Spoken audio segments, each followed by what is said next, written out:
Okay. Hi, everyone, and welcome to the first talk of the day in this room.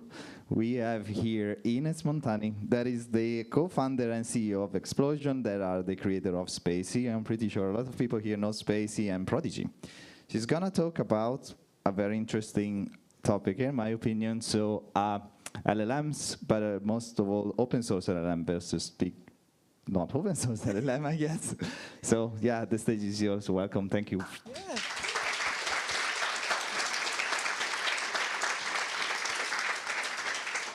Yeah, hi everyone in the room and those watching who couldn't get in, sorry. Yeah, there's been a lot of talk about LLMs and generative AI, and one of the main innovations here was almost shockingly simple, like just make the models bigger, like a lot bigger. And with all of these new models coming out, bigger and bigger behind APIs, run by big tech, I think it's fair to wonder, are we going further and further into a black box era with larger models obscured behind APIs, monopolized by big tech? And as you can tell from the title of my talk, I don't think so. I actually believe that open source means there's no monopoly to be gained in AI. And it's also what led me to found an open source company. So some of you might know us from Spacey, which is an open source library for NLP. Spacey was really designed from day one to be used in real world applications. And we've always put a lot of work into like all that boring stuff like backwards compatibility and stable APIs. And this had a really nice side effect more recently because ChatGPT is actually pretty good at writing Spacey code, at least for now, until it's like polluted by all the auto-generated content on the internet. And we also developed Prodigy, which is a modern annotation tool for data development, and it's fully scriptable in Python. And that all led to our current new product that's currently in beta, which brings Spacey and Prodigy into the cloud and offers a collaborative data development platform without compromising on data privacy and scriptability. And a lot of the ideas that I'm talking about in this talk today actually really directly inspired the workflows and the philosophy of this tool. So open source, if you if you're here, you've probably used open source software before. I always like to do a show of hands, like who's contributed to open source software before? Oh, wow, that's good.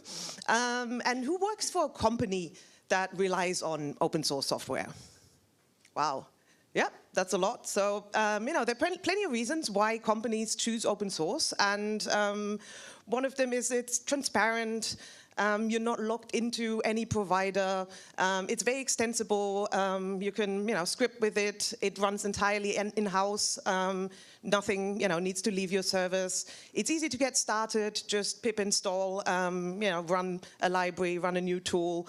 It's also community vetted, so you can see what's popular, what other people are using, and it's also programmable. So, you can work around it. You can fork it if needed, and many libraries and tools are also very up to date because they're developed by small teams. They can accept community contributions. And if you're looking at this, you might notice that one of the aspects that people very commonly associate with open source hasn't even made this list, which is that it's usually free. And I think it's the reason that open source software is free is not really why companies use it. I think it's a nice add-on that really helps with some of the other things like community vetting and getting started. But I don't think companies use open source because it's free. They use it for all the other reasons here. And since we're talking about AI and machine learning today, of course, there's more than just software. We're talking about code plus data. And there's been a growing ecosystem of open source models that are published and that you can use. And those roughly fall into three categories. So on the one hand, we have what I'm calling task-specific models. That's things like the models we distribute for Spacey, community projects like SciSpacey for biomedical text. Stanza from Stanford also published their models. There's a lot on the Hugging Face Hub. So these models are small. They're pretty, fast, especially, for today's standards. They're cheap to run. fun, but of course they always don't always generalize well because they're trained for a specific task and they need data if you want to fine tune. And then we have another category that I'm calling encoder models, which includes Google's BERT and local variants like Alberto for Italian. And these models often also power the task-specific models and are used for encoding. They're still relatively small and fast. They're affordable to run. They generalize and adapt pretty well. And they also need some data to fine-tune them if you want to make them do a specific task. And then finally, all of this development on these encoder models has led to a third category, which is the large generative models. And as the name implies, they're very large. They're often slower and expensive to run. But on the other hand, they generalize quite well. And they need little to no data to make them do a very specific thing. And one thing that doesn't really help here if you're looking at this is that pretty much all of these models have been called an LLM at some point or another. And I think that really confuses the discourse and actually leads to a lot of confusing ideas that people have about the question of, who's going to control these models. And I think there's actually a very important difference if you're looking at using these models to do a specific thing. So if we're comparing the encoder models and large generative models, in the encoder models, you're actually training a task network and you use the model to encode the inputs. And in comparison, if you're using a large generative model, there's no task network. You're basically using a prompt template, usually combined with a parser that takes the human-readable output and converts that into structured data, and it generates text. So I think this is an important difference, and it also really informs the ways we use these models and the workflows. I'll try to avoid the term LLM going forward to not further add to the confusion. And task-specific models and encoder models have been pretty established, have been running in production for years at this point, and many companies are also exploring large generative models and are adopting them. But since these models are very large and can be expensive to run, there have been a lot of providers that offer access to these models via an API that you can pay for. And how is this possible? How can companies offer these models for cheaper if they're open source and freely available? And the simple answer to this is, well, economies of scale. So companies like OpenAI and Google, they're very large, so they're able to hire the best people, they have access to compute at wholesale prices, and they can basically offer access to these models cheaper than companies that are much smaller. And there are all kinds of other business reasons why larger output leads to lower costs. But in the context of AI, one thing that's important is that GPUs are incredibly parallel. So you can batch up the requests. And of course, that means you either have to wait for enough texts to be available, or you have to have a really high throughput that if your tool is very popular, you can batch up a lot, and you can't just arbitrarily chunk up the text. So you need to have enough traffic. So you can think of it a bit like a train schedule. So in a large city, you can have a train running every 5 minutes. In a small town, that's not possible. So, you might have a train only once every hour, and it simply waits until there are enough people to transport. And that's the same idea here. So what we can see here, though, is that we're basically having companies compete on price for these models. And that's kind of the opposite of a monopoly, really. That's competition. But still, the question is, well, how are you going to keep up here? Are you doomed? Not quite. So another distinction we have to make here that I think also really kind of muddies this discussion is the distinction between human-facing systems and the machine-facing models. So on the one hand, we have products like ChatGPT, Google's Gemini, and then we have the models that actually power these systems. So that can be GPT-4 or Bard. And for humans-facing systems, the most important differentiation really is product, not the technology. So, you know, you have the UI, UX, how nice is the product to use, how is it marketed and presented, and also everything around it. Like, we don't fully know how ChatGPT actually works under the hood, but there's probably a lot implemented to prevent the model, for example, from outputting offensive content, and that's all, you know, around features implemented around the model and that make a product. And on the other hand, the machine-facing models, they're really swappable components, and they're based on openly published, openly available research, and their impacts are quantifiable. So that includes speed, accuracy, latency, cost. And that's really, you know, these models are, you know, publicly available, and they're powering these human-facing systems. So there's a clear difference here, and AI products, they're not just the model, and also, you know, models are not equal to AI products. So you might be asking, well, but what about the data? Like, don't OpenAI or Google have enormous amounts of user data that they can use to build better AI? And that's definitely true, but user data really is an advantage for product, not the foundation for the machine-facing tasks. Because if we've learned one thing from all the recent developments, especially in generative AI, large language models, whatever we mean by that, we see that, like, you don't need specific data to gain general knowledge. That's really, you know, that's what this is all about. So OpenAI might very well dominate the market of AI-powered chat assistants, but that doesn't mean that they'll also monopolize or dominate AI. So the machine-facing models, that's really, you know, that's really what we want to be talking about when we're talking about AI and LLMs. And if we're looking at what people are actually doing with these things in industry, there are basically two types of tasks. One is generative tasks. So that includes stuff like summarization, question answering, style transfer. And these are things that really have only become possible with, you know, to do reliably and to actually do well with a lot of these larger models. And here you have, you know, text going in, and what comes out is human-facing output. In the form of an answer, for example. And then on the other hand, we have predictive tasks, where text comes in and some kind of structured data comes out. So that's text classification, entity recognition, things like grammar, relation extraction, and so on. And while, you know, there are a lot of new capabilities that have been unlocked, if we're thinking about one of the fundamental problems, or why we're all here today, is that we really, the main thing we're trying to solve is bringing structure to unstructured information.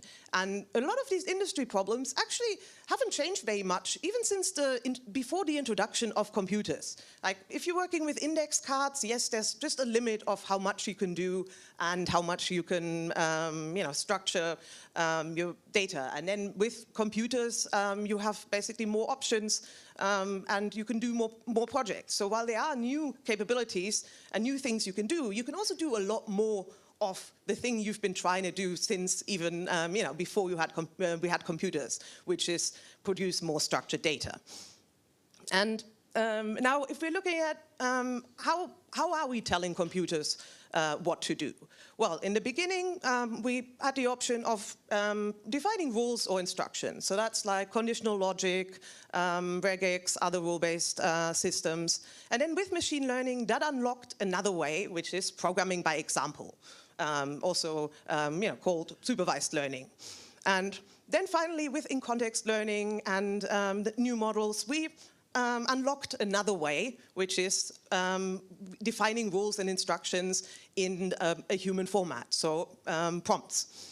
And there are kind of pros and cons here if we're comparing those different workflows. So instructions are really inherently human-shaped. They map how you would tell a human what to do, and that makes them very easy to adapt for you know, non-experts. You can just you know, write what you want the system to do.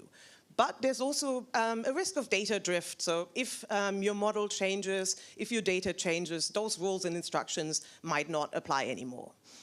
And then for examples, well, those let you really express very nuanced and intuitive behaviors, like things where you know what the answer is, but you can't necessarily articulate why. You just know that it's true. And it's also very highly specific to use cases. So you can provide examples that are really specific to the task you're trying to solve. But one of the biggest problems has always been that this is very labor intensive and you need to do a lot of it and you need to do it in a consistent way. So the question is, well, is there a way we can kind of combine the best of both worlds and come up with a workflow that is actually better than just the individual steps separately? And to give you an example here of how this could look, on the one hand, we have a large general purpose model that can do a lot of things and has like a lot of weights. And then we have domain-specific data that's really the stuff you're working with and that you want to answer questions about or structure in some way. And what we can do is, well, we can, of course, prompt the large general purpose model. And we can also benchmark that. So that's a very important step. Like, we want to know how well the system is doing out of the box. So we get a baseline that we can record, and that's kind of also what we want to beat here.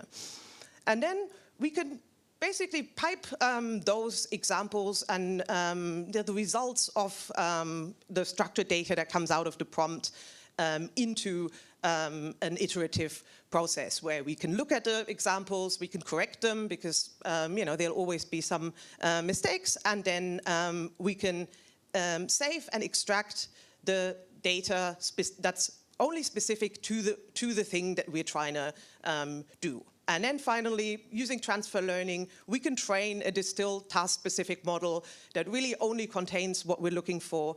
And we can evaluate that and basically do it until we can beat the baseline that we've determined earlier. And transfer learning is really a powerful tool here. And just because we now have in-context learning available doesn't mean that transfer learning is somehow outdated or has been replaced. It's simply a different technique that we could use for a different purpose. And here's an example of how this can look if we're prototyping versus productionizing. So here we have a pipeline of components. During the prototype phase, you can use a mechanism to basically prompt the model and turn the output into the structured data. So we thought about this a lot. We've built this for Spacey LLM, which is an add-on that lets you swap in all kinds of different models, from APIs to open source models. So you basically have the same output that you also want at runtime. And then you can swap, mix, and replace those components for your production process. So you can distill all the specific behaviors that you want, and in production, you basically have a pipeline that runs entirely in-house with very small and fast components that have the same behavior than what you had when you prompted the model. Now, if you look, what are the advantages here? So, of course, this approach is very modular. You're not locked in. You control your pipeline. It's very testable. You can test the components individually. It's extensible. Can program around it. It's very flexible. It's cheap to run. Like we've seen, people build models that are under 10 megabytes or even 400 megabytes. That's like a very different story. That you can really control those models that you've developed. It runs entirely in-house. No data needs to leave your servers. And it's also programmable. Very rarely the machine learning or extracting structured data is the sole purpose. You usually want to feed that into another process, and you can easily do that here. It's predictable. You can you know what your model is supposed to do. It only does a specific thing.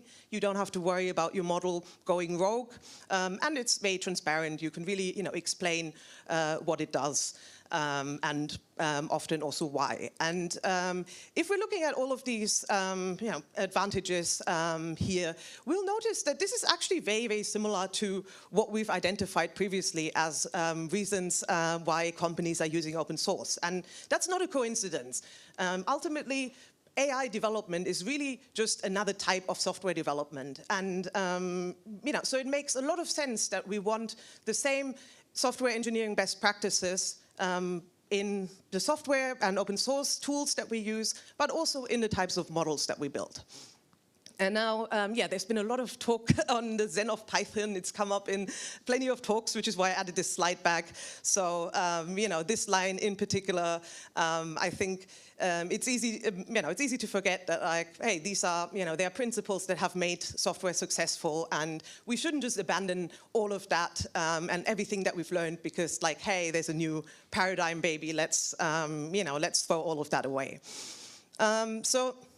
To come back to the initial question of monopolies, they're basically, they are, if you want to, if you have a company and you want a monopoly and get rid of all of this pesky competition that companies and investors hate so much, there are different strategies, and companies have been, very actively pursuing them. So on the one hand, we have, a compounding advantage. So that can include network effects, which is like very common for social apps, or also economies of scale. But what we've seen earlier is that economies of scale alone is actually a pretty lame mode. And if you're not if you don't even need to rely on these models in production, that really changes the game a lot and means that you can even potentially run things in-house. Yeah, this is not necessarily what's going to give anyone a monopoly here. Then the next idea is, well, controlling a resource. That's not really a thing here. We don't have an AI mine or something like that, so that doesn't apply. And then finally, the third point is, well, regulation. That's very attractive because, hey, if basically you have a monopoly because the government says so, and that's if you can get that, that's of course very awesome. But what we have to really consider here is this distinction between the human-facing products and the machine-facing models. It makes a lot of sense to regulate products and actions, but what we don't want to do is regulate the machine-facing models that are based on research and that are essentially software components. And because if we're not careful here, we might actually end up gifting someone a monopoly for all the wrong reasons if we're not being careful and making that distinction. So now, to sum up why I think there's no monopoly in AI, yeah, the one thing that we've seen is this: there are really no deep internal secrets here. Like, the software industry does not run on secrets, and research will always get shared and published and will be available. So there are no inherent AI technological secrets that will give anyone a monopoly.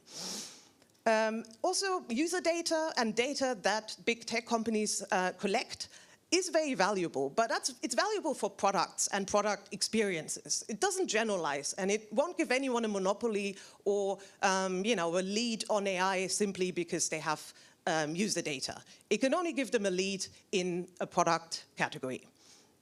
And also, if we're looking at LLMs and large generative models, they're usually a software component. They can be part of a product, and they can be swapped for different approaches and different components. You can use them at development time and swap them for distilled components at runtime.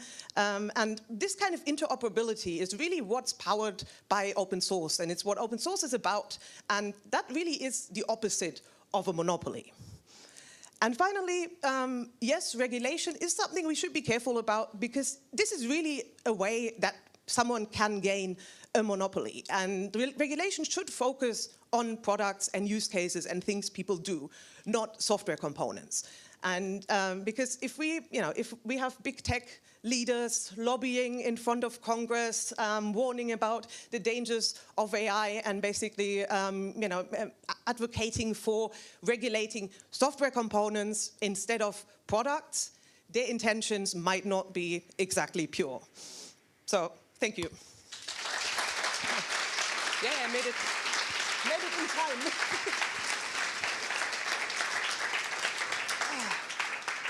Thank you very much. Very interesting topic. I forgot to remind everyone before that you can submit your question online. If you go on this room in the schedule, you can submit a question. I will read it out for you. But we have already 2 questions. Yep.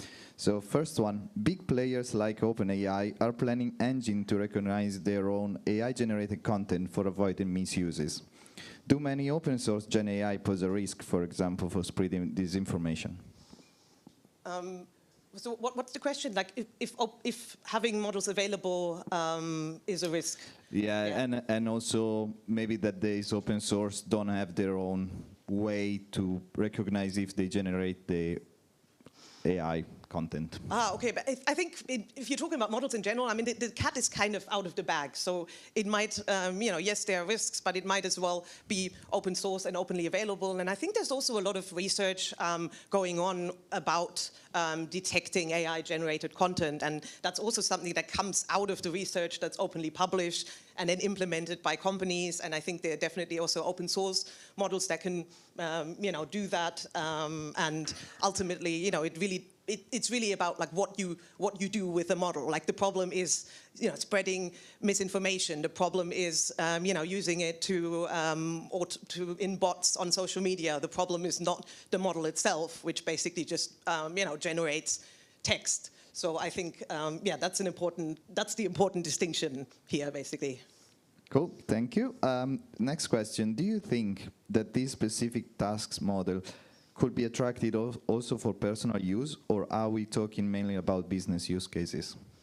Personal, I mean, it's definitely something you can also, do. There's actually, what I find very interesting is there is a lot of work done on, maybe having on-device models in products and in tools that you use, like, a browser or other things that basically, have your data. So I think there is like a lot of opportunity to basically allow users to train their own components that they can own and have have on their machine. And I think that is definitely for personal use pretty cool. Like imagine, instead of sending everything to an API, you could run these small models locally, and that is definitely possible with this approach. Sounds good. Next one, using small generative language model running locally, for example, with Olama, may also be an alternative for generative use case. What's your take on this? Yeah, definitely. I mean, there's a lot of smaller models coming out that are, fine for a lot of use cases, because usually use cases are specific, and you don't necessarily need to transform everything you want to do into arbitrary language and find the biggest arbitrary model. Running small models locally is fine. Definitely good approach. Also, again, if you're primarily using them at development time, then it's also totally feasible to run them yourself, and it's not going to be as expensive as it would be if that's like your main component in production. So yeah, I think all of these developments are very exciting. Yeah. Next one is, what's the best AI? Okay, that's the best AI. I don't know, that disappeared. Okay, I have another one. What about training data? Should be publicly accessible, like models as GPT or similar? I mean, a lot of there is a lot of the data, like the pile and all of the internet data that people are using to train these models is kind of available, and there are a lot of questions around, copyright and scraping the internet for the data. And then I think on the other hand, there's like the data you create for a specific task, and I think often that is something companies can keep internal, and often, sure, that makes sense. That's like, your specific data, and basically with an approach using transfer learning, you actually don't need very much to define specific behavior that you need, and you can really, you can control your data in-house and then use, and for the generative component, use something that's publicly available, open source, trained on data that you kind of know. And I think I have the question that disappeared before. So what's the best AI strategies to retrieve insights from structured data, like contracts, patient data, etc.? Fine-tuning, SQL agents, distillation, RAG?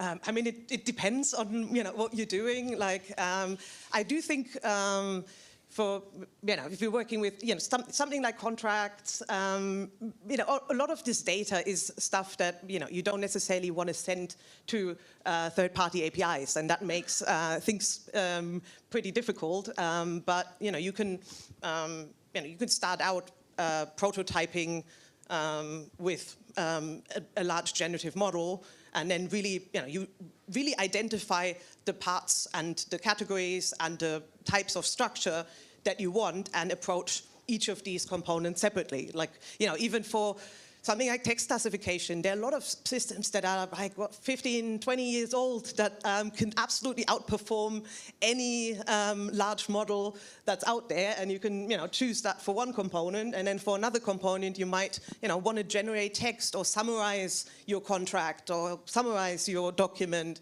And then you use, smallish large language model for that. And then after that, you might combine it with some regular expressions and then have another component where you train an encoder model. So I think that kind of flexibility, makes sense. But of course, that also means, you need good tooling that really helps you iterate and reason about these things. It is not an end-to-end process. And but that also makes sense, because I think like reality is also not like an end-to-end prediction problem. And, there's always going to be work. Like if you have a real world process, and if you have a real world problem, there's always going to be, you have to reason about what you're doing, and AI is not going to magically absolve us from that. I agree. Unfortunately, we don't have any more time. I saw other questions. Will you be around to answer? Yeah, of course. I'll be here today, tomorrow, and I have stickers. Including a new one with my talk title. So yeah, come up. Like if you take stickers from me, because the more you take, the less I have to carry back to Berlin. Thank you. Thank you. Thank you.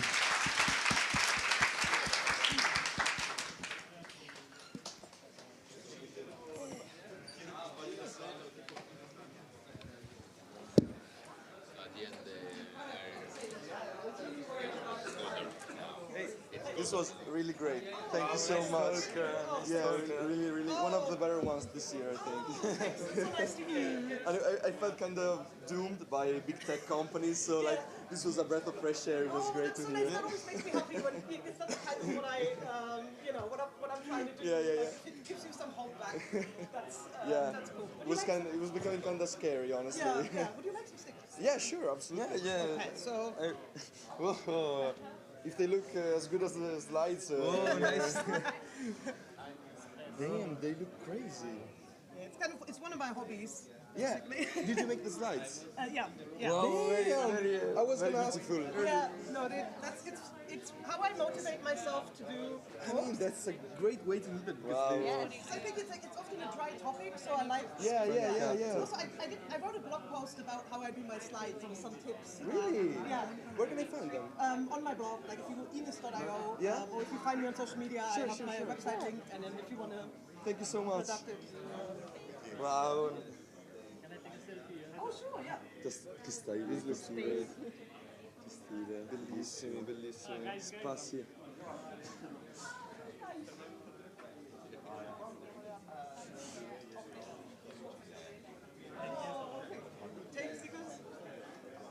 Wow. Bellissimi, sono bellissimi. Spancati. No, questo lo voglio. Wow. Thank you very much. Have a nice day. Thank you. But even the slides were very cool. Yeah, I've already published online. And I've also, as I mentioned before, I actually wrote a blog post on how I do my slides, because I get the questions a lot. And, Yeah, they're very cool. And maybe it helped people, like Jody actually used it for your slides, right? My blog post. Yes. Slides, yeah. Yeah. So, Yep. And I also use Spacey. I use a lot of your stuff in it. Yeah. I'm getting 2 new computers soon, so I'm cool. stocking Did up. you get the I did. Yeah, you gave me that one yesterday. So That one is so cool. yeah, that's a new one. We're out of that. Yes, that was the one I was looking for.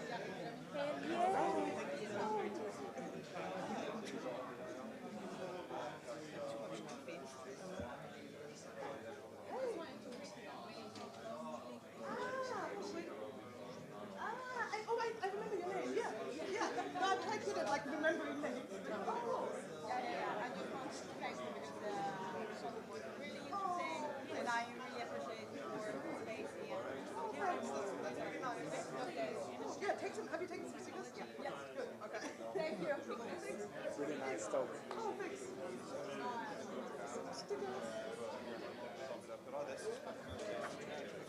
Really cool.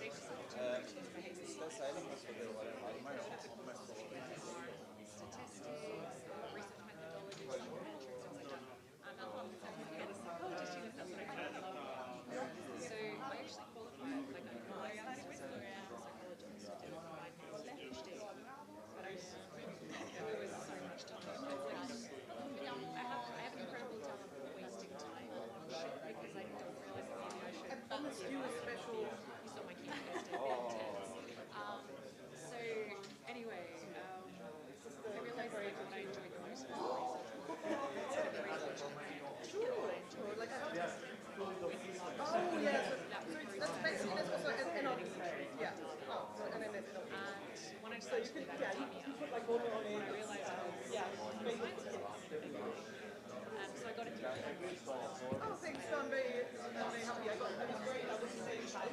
I added then off Python back because it was so relevant to the conference. Oh, thanks. No, I was very glad that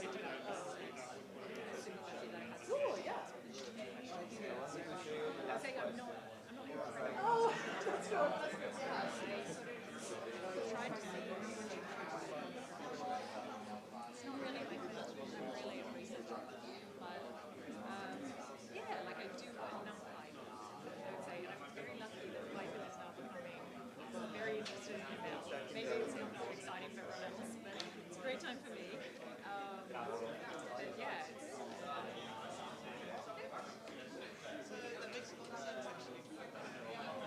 yeah, but everyone's surprised. I think it's because a lot of people think psychology is just like Freud, tell me about your mom kind of thing, and it's yeah, and it really depends on the country because in some places it's really not taught with scientific rigor, but in Australia it's like very scientific.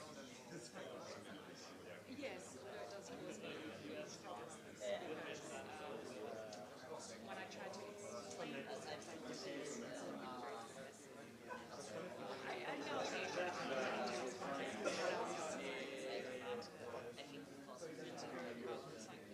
psychology being science and being a scientist.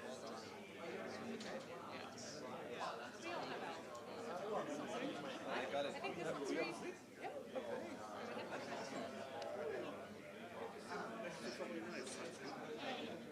I wanted to be a bit nervous, so I wanted to be in front of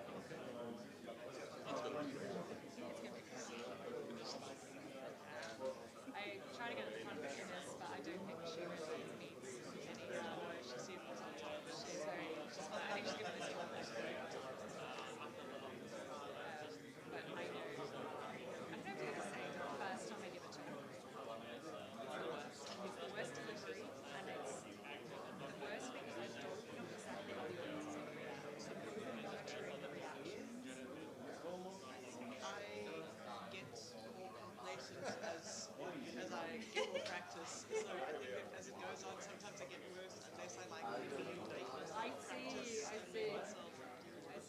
I would say the social anxiety is a good driver. It's not the healthiest one, but it's very motivating. Anxiety can be useful. Fear is helpful.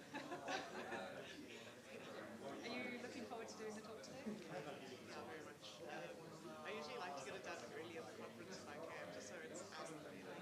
Yeah, so after lunch I'm going to disappear for a while and practice a little bit more. Just rest. Yeah, when you were resting, you get great delivery. I'm looking forward to it. So, do you want me to sit at the front and be the nodder? You can help me with my job. I will do that. I'm there for you. I'll give you a signal when I'm supposed to be funny. Just I can laugh very loudly. It's not predictable, but I can like. So you the lead person to laugh the jokes. It's more, I'd say part of the psychology thing is I have to do a lot of psychometric testing on myself, and I found out that I'm 99% of my empathy. And so because I know what it feels like to be out there, I have this audience that's not only blank-faced, but yawning, which is what happened in mine. It's fine. I've had a couple of audiences like that I know not to take it personally now.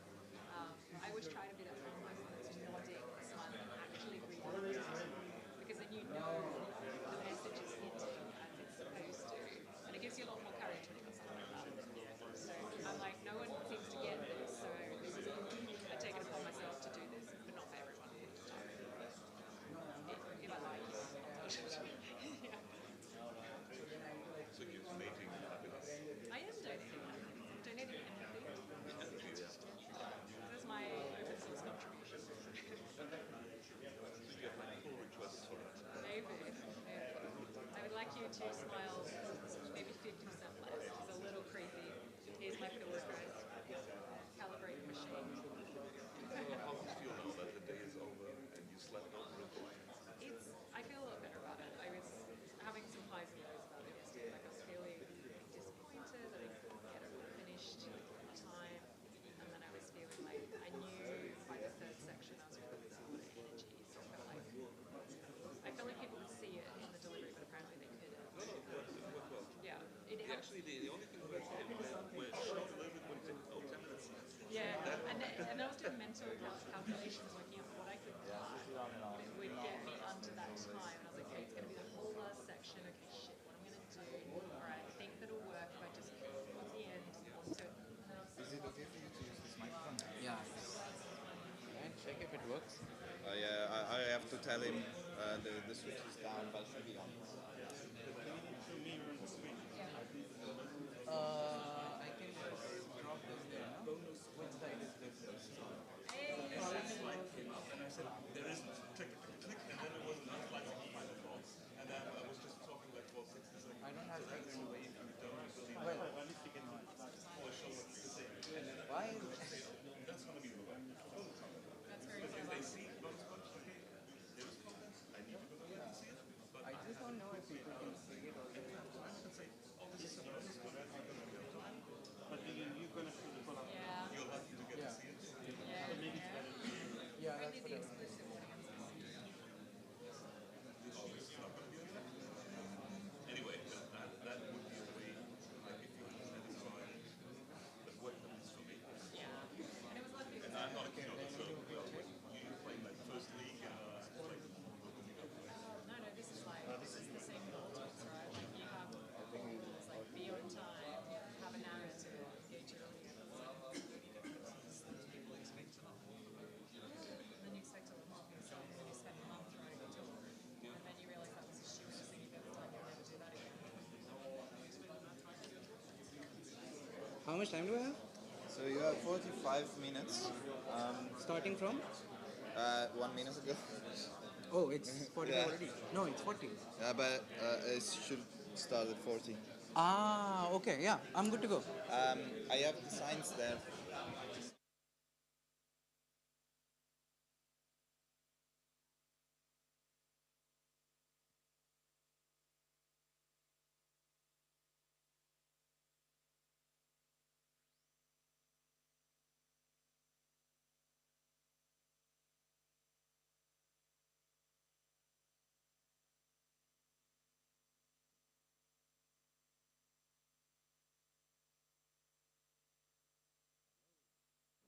Hello, everyone.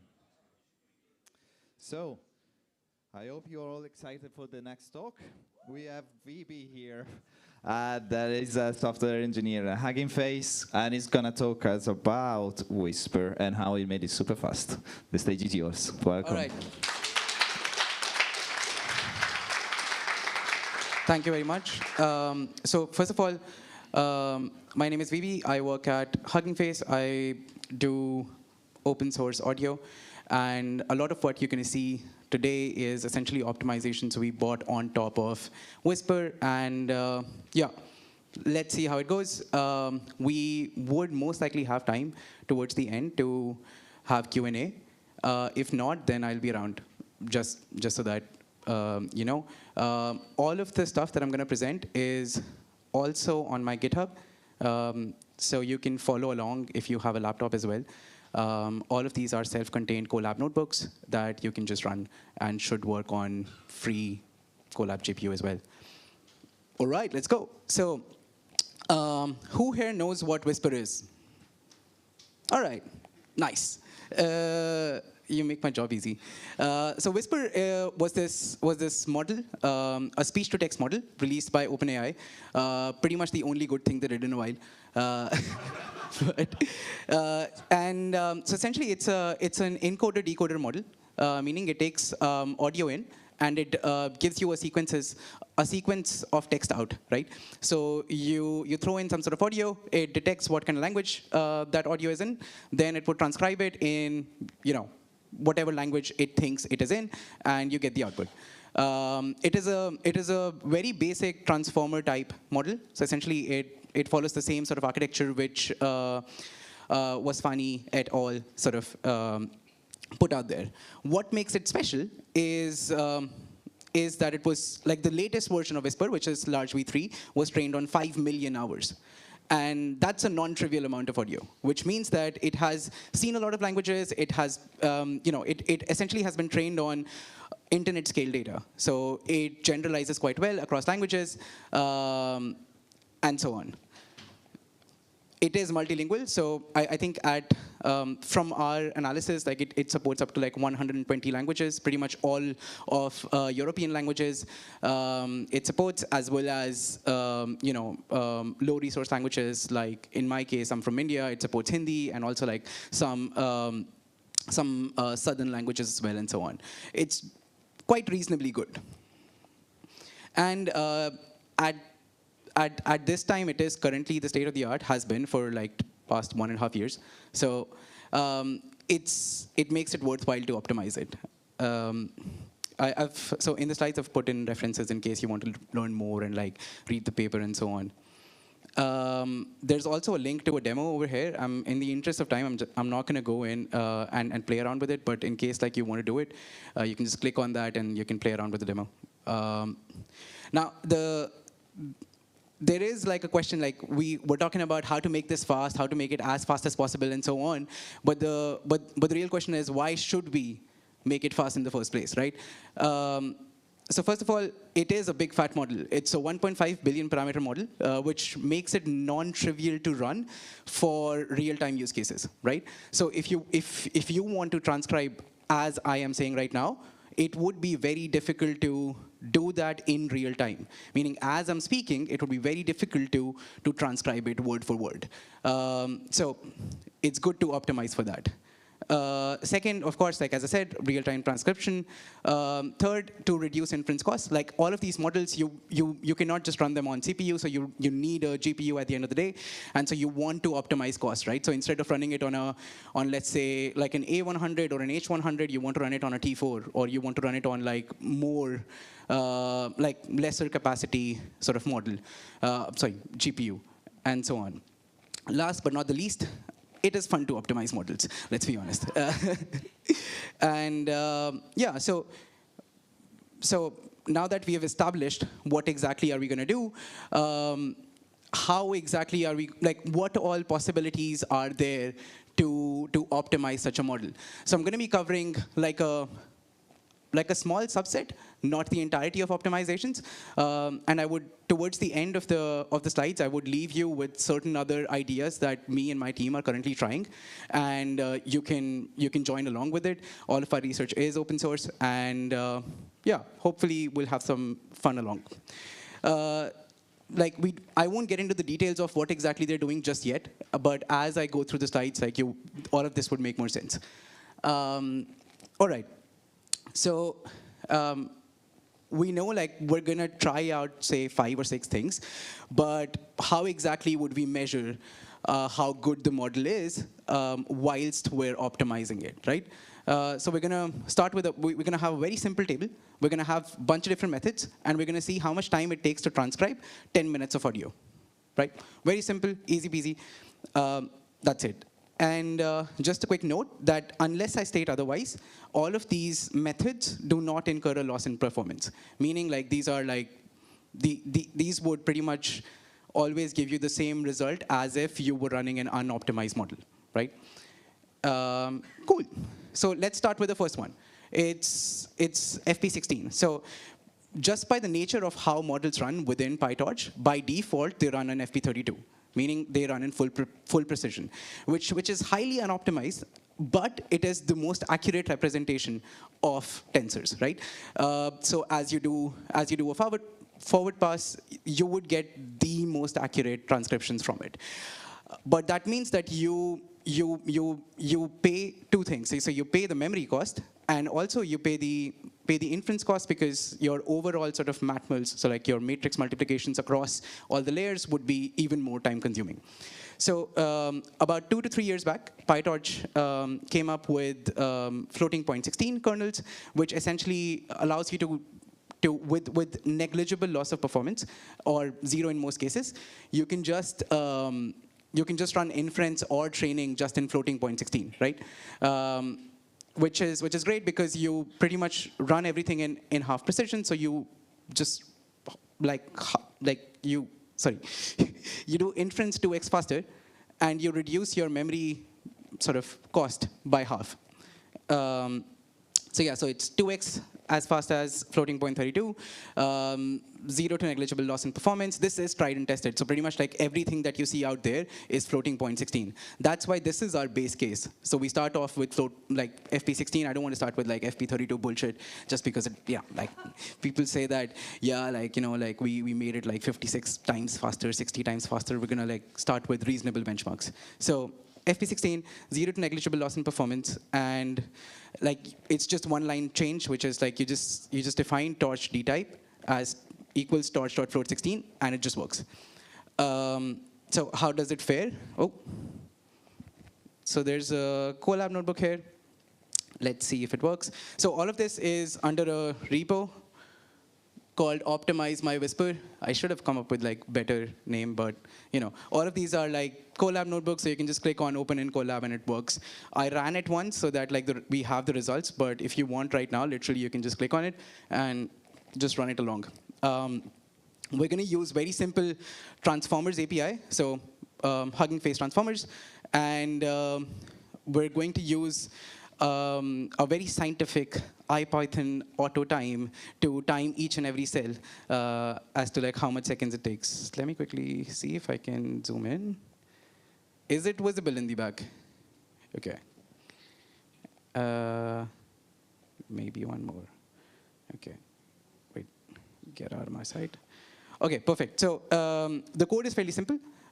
We define the torch D type over here. So you can see that it is torch.float16. And we use Colab T4 free GPU, right? And then we just initialize the model. The syntax is fairly straightforward for like any transformers model. And yeah, then we essentially we pass this model over to a pipeline, which initializes the model and initializes the D type, initializes which device does it need to go in, and then we pass a 10-minute sample to it. This, I put the recording online. It's a fairly sort of clean audio, 10-minute long, which talks about a meeting, something. You can listen to it or read the transcription below, and that's it. We pass it to the pipeline, and we time how much time does the pipeline take to parse the audio, and then of course run the model, right? And so this is our base case. So it takes about 1 minute and 2 seconds to transcribe 10 minutes of audio, right? So in terms of audio terms, your real time factor becomes 10x, meaning like the audio is 600 seconds, and it takes you roughly about 62 seconds to transcribe this, right? So our base case is already fairly fast for like real-time use cases. However, there are a lot of like architectural reasons why Whisper is just inherently slow, because if it's 30-second context window and so on. That's why like we ideally want it to be much more faster to be able to transcribe like word for word, right? And that's the transcription. It's, I think, from a financial recording, but anyway, like the recording is CC BY, so do whatever you want to do with it. And okay, let's go back to the slides real quick. Slideshow. Right. So you can see. So the first one we get is 62 seconds, and now our goal is to try and sort of reduce this 62 seconds as much as possible, right? And let's see what we can do over here. All right, so the next one is STPA, or flash attention to. So STPA is scale dot product attention. One thing that would be good to go back over here right now is to figure out why these models work. So the reason why these models work is because of this thing in the middle called cross attention, right? And since these are all like transformer type models, each encoder block is a transformer, right? And has in fact multiple layers of transformers in it. Each transformer block within this encoder block or the decoder block has multiple layers of self-attention. So there are two types of attention at play over here. One is self-attention, and the other is cross-attention, right? Both of these are at the best case, big O of n square complexity, meaning like you would have to go through like pretty much all the sequence and like all the so both the sequence are sort of twice to be able to like each element in each array sort of goes and like multiplies with each other to be able to get the final output, right? And you cannot like so just by the way it is, you cannot quite like optimize this process in the way transformers was made. Because of so many layers and so many times we perform this particular process, it is quite slow because of that. So what the PyTorch team and this fantastic researcher based in the US, Tree, did was create this library called Flash Attention. He created Flash Attention 1 last year, I think, or like a year and a half back, and Flash Attention 2 came out last year. These are both efficient ways of running the attention process, right? So what it does is it essentially gives you the same output as you would get from the standard attention, but faster. So how does it do that? Is number one, it parallelizes the attention computation over sequence length. So it would like let's say you have 512 sequence length, then it would do like 256 on like one GPU or like tensor processing core, and the other one on the other tensor processing core, and so on. And second, it does so by even within those particular cores, like have multiple threads to sort of perform the same process, right? And the way it works is it reduces the overall interchange of communication between different cores, right? Lucky for us, we don't quite need to sort of implement the algorithm by ourselves, because it is now upstreamed, as of like last month, it is upstreamed into PyTorch 2.3. Which means you can just use you can just define the attention type, and it would default to that in the context manager. Oh, sorry. Keep forgetting that I have notebooks for this. So across all the notebooks, I follow the same structure. So essentially, you can just click on run all, and like it would give you like the same result pretty much all the time. And you can change like audios. You can use the same code for your own, experiments, or commercially, non-commercially, however you want to use it. So you can see like everything is pretty much the same. We define the model. We load the model, and we pass it through the pipeline. We make one change in the model definition, which is we pass an explicit attention implementation as SDPA, right? If you have a newer GPU, you can pass flash attention over here. Because we're using Colab, we cannot quite replicate flash attention over here, because flash attention only supports the latest sort of Ampere GPUs, which means it is restricted to A100s, H100s, A10Gs, and so on by NVIDIA. Just like some back of the hand math, if you use flash attention over normal attention, you get up to 2x to 2.5x benefits. So it's just out there for you to use in case you have a GPU which supports it. So we pass it through SDPA. This is like fairly old, and then we pass our sample, and we pass it through the pipeline, and we have saved a stonking 2 seconds. So yeah, like when I was making these slides, I was running on Colab with A100, and so the results were quite good. But then I ran them on a T4 this morning, and I was like, oh my god, this looks trash. But anyway, so this is what you have. You can change it tomorrow or like today, and just like run it on an A100. I just wanted to make sure that everyone can still run it, and the results are still scientifically correct. Well, scientifically. but okay. But nevertheless, we'll take the wins that we get. So we get 2 seconds of improvement, and yeah, let's go to the next one. So the next one over here is this really interesting concept, which was coined by Google, researchers at Google, called speculative decoding. Speculative decoding works on the idea that you can use a smaller network to do a first pass of whatever the input is, pass the output from the smaller network to the larger model, and then ask the larger model to verify whether these inputs are correct or not, right? What that means is that instead of so in terms of your computation cost, you offload the heavy lifting to the smaller model, because it's it does the same distribution, like the initial tokens would always be the same, right? And you can use the larger model for essentially refining this entire process. And the way it works is that the assistant model generates a sequence of candidate tokens. So we'll actually see a quick video of this in a sec. And then the main model verifies these tokens through a forward pass and ensures the same outputs. Let's quickly look at how this would look like. Oh, this is a notebook, actually. One second.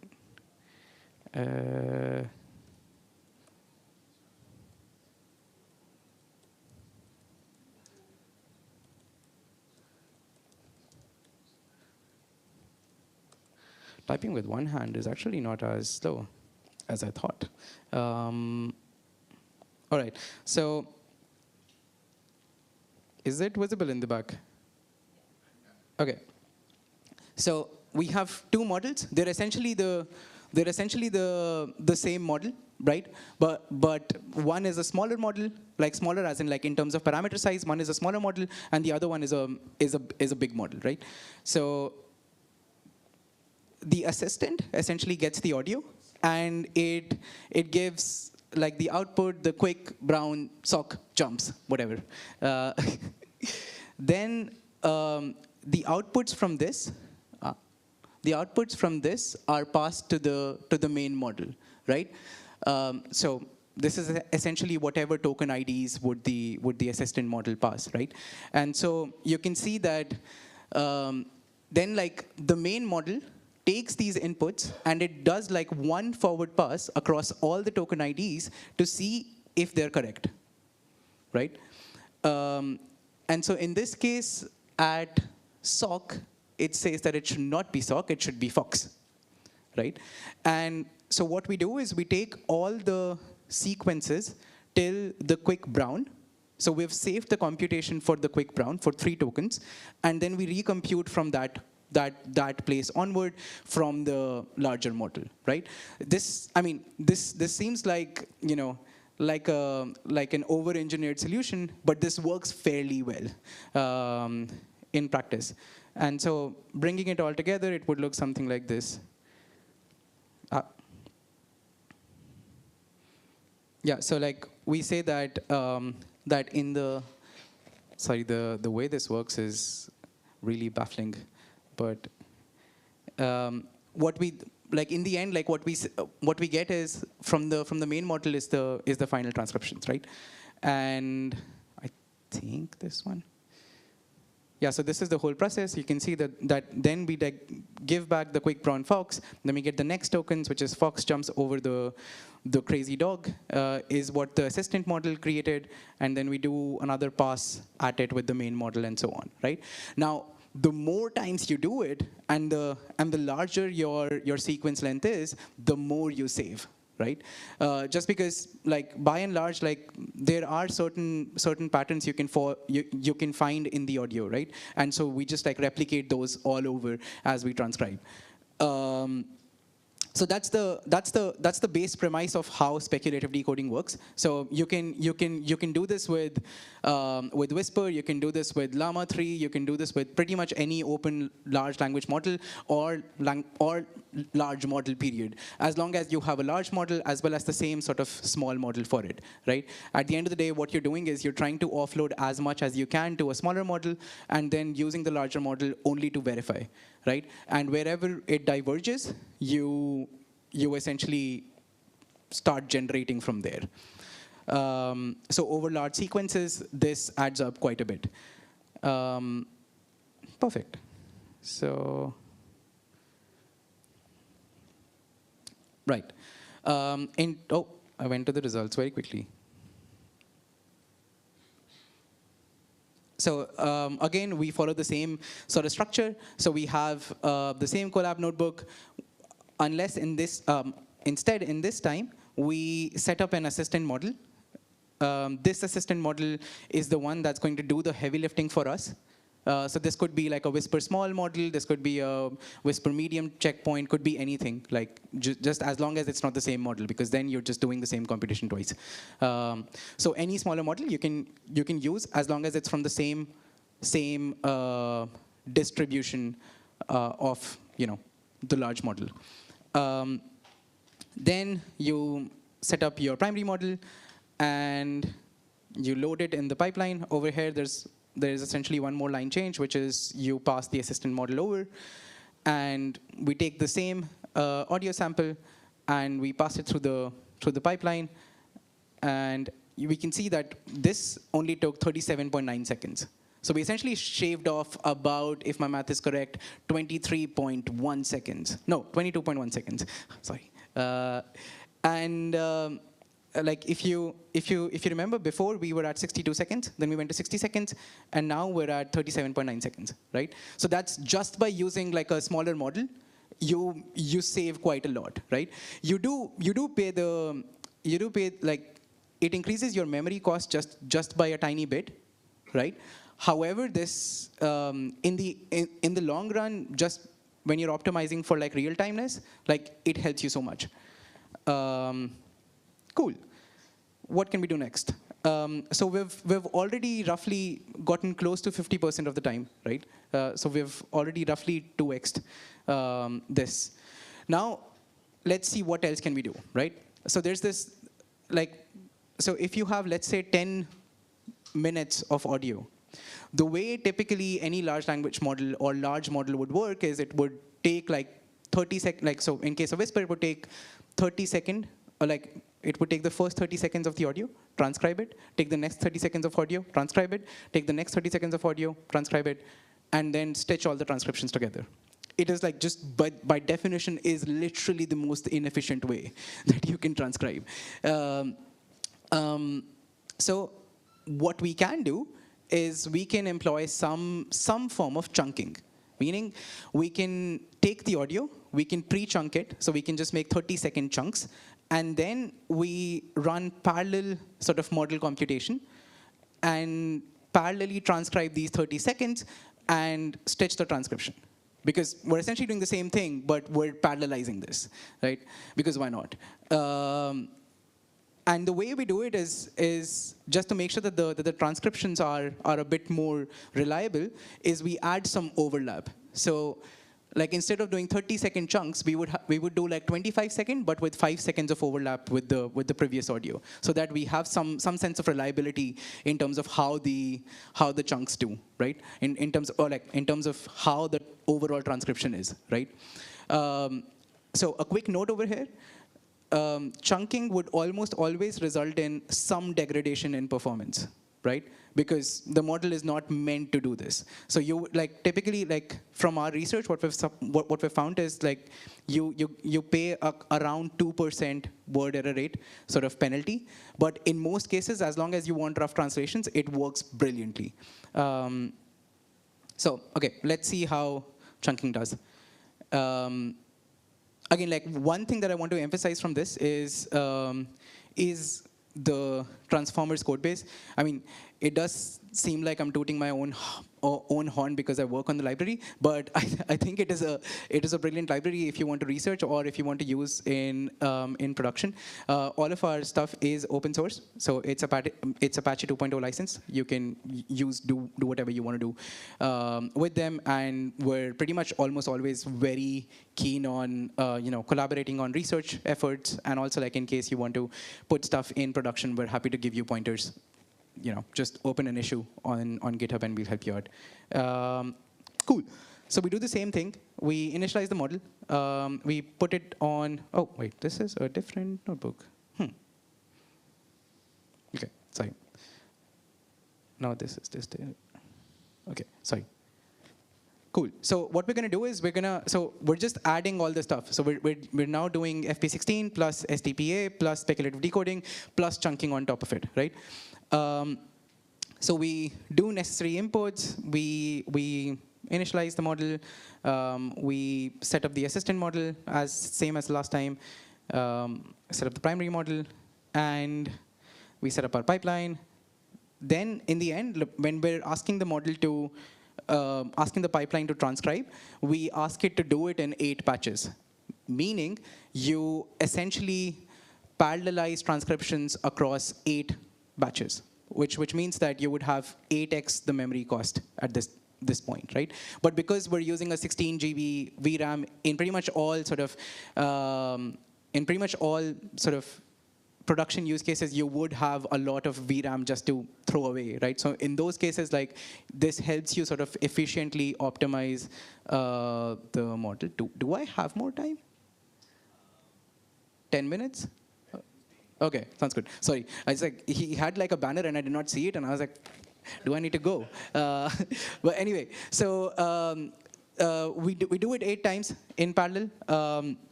And we get the time of 43.8 seconds. Why? We will answer this in a second. Stay tuned. OK, so we go back over here. And you can see that we are actually slower than speculative decoding. This is because speculative decoding was not meant for batched solutions, right? It's because like in a batch solution, when you do forward pass, you do forward pass on the entire batch in one go. Now in a speculative decoding setup, even if in like one of the sort of inputs to the batch, there is a divergence on the first token, the entire batch is thrown away, and you perform the recomputation through the main model for the entire batch all over again. So we're essentially like less efficient in this case. And in fact, like having speculative decoding is worse off in this case. So I just wanted to like, I just put this here just as a mention that not everything is rosy, you know. So do your own research and try it out on your own sort of audio. And yeah, let's see what else can we do. Cool. This is one of the last things that I'm going to be talking about. So this is Distill Whisper. So up until now, we were just using the base Whisper model, and we were trying to optimize it. But can you go one step forward and just distill Whisper? Meaning, can you create a smaller Whisper model which is faster, but gives you the same outputs as Whisper? This is where Distill Whisper comes in. This is we ran like a 6-month-long sort of research endeavor with Sanchit. Huge shout out to him, who essentially took the Whisper model and then distilled it to create a smaller Whisper checkpoint called Distill Whisper, which essentially gives you the same output, but with less amount of memory required and more faster inherently. So it's a smaller Whisper model. What we do is instead of having 32 sort of decoder blocks, we just have 2 decoder blocks, and then we condition it on the main Whisper checkpoint. And we do it through, and we just like, whilst training, like I can talk about how we trained and so on, like outside, in case you're interested in that.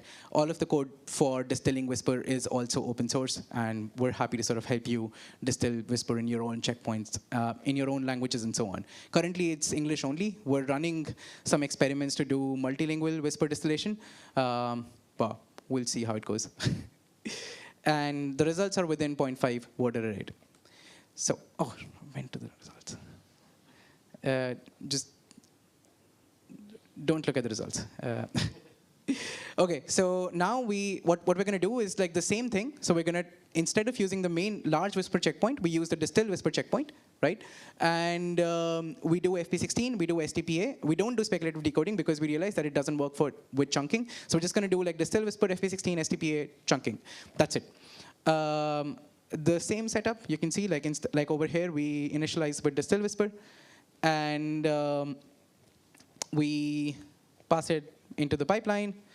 We pass the same sample as before.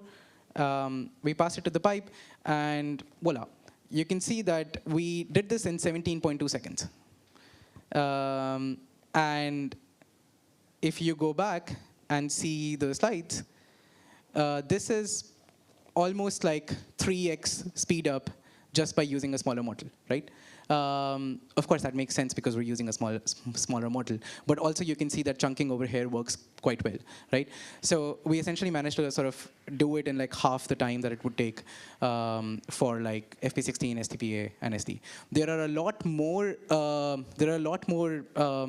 Sort of optimizations that you can do on top of it.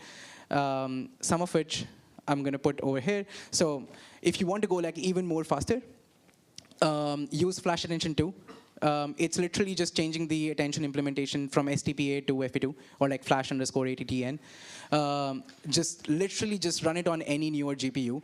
The same code would be like 2 to 3 times faster, right? T4 is, I don't know, like ancient, like, probably my granddad used to use it. But next is quantization. So up until last year, we didn't have good quantization methods for Whisper models, just because you change modalities from audio to text.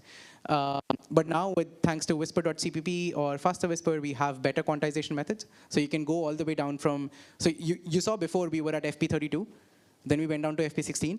But with like whisper.cpp or faster Whisper, you can go down to Q4, so like 4 bits or like 8 bits. Pretty good overall.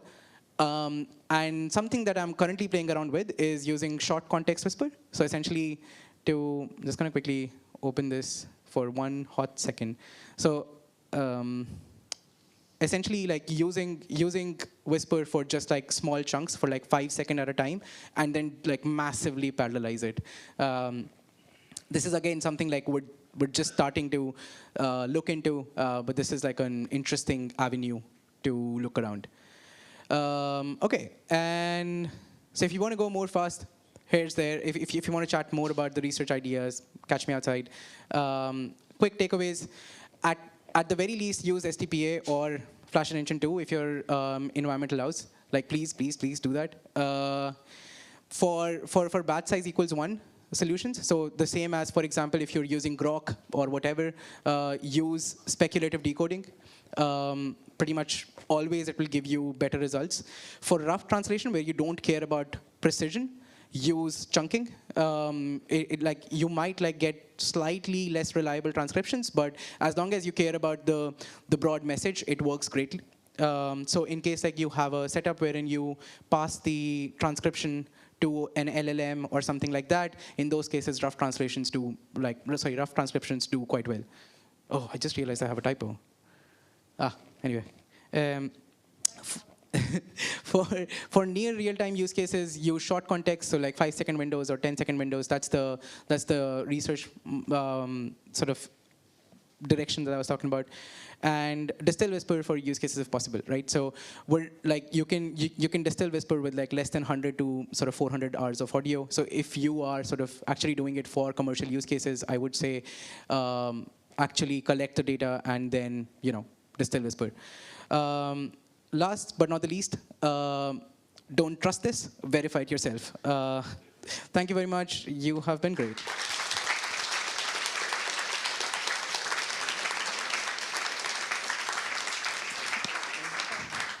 Yeah. Thank you very much.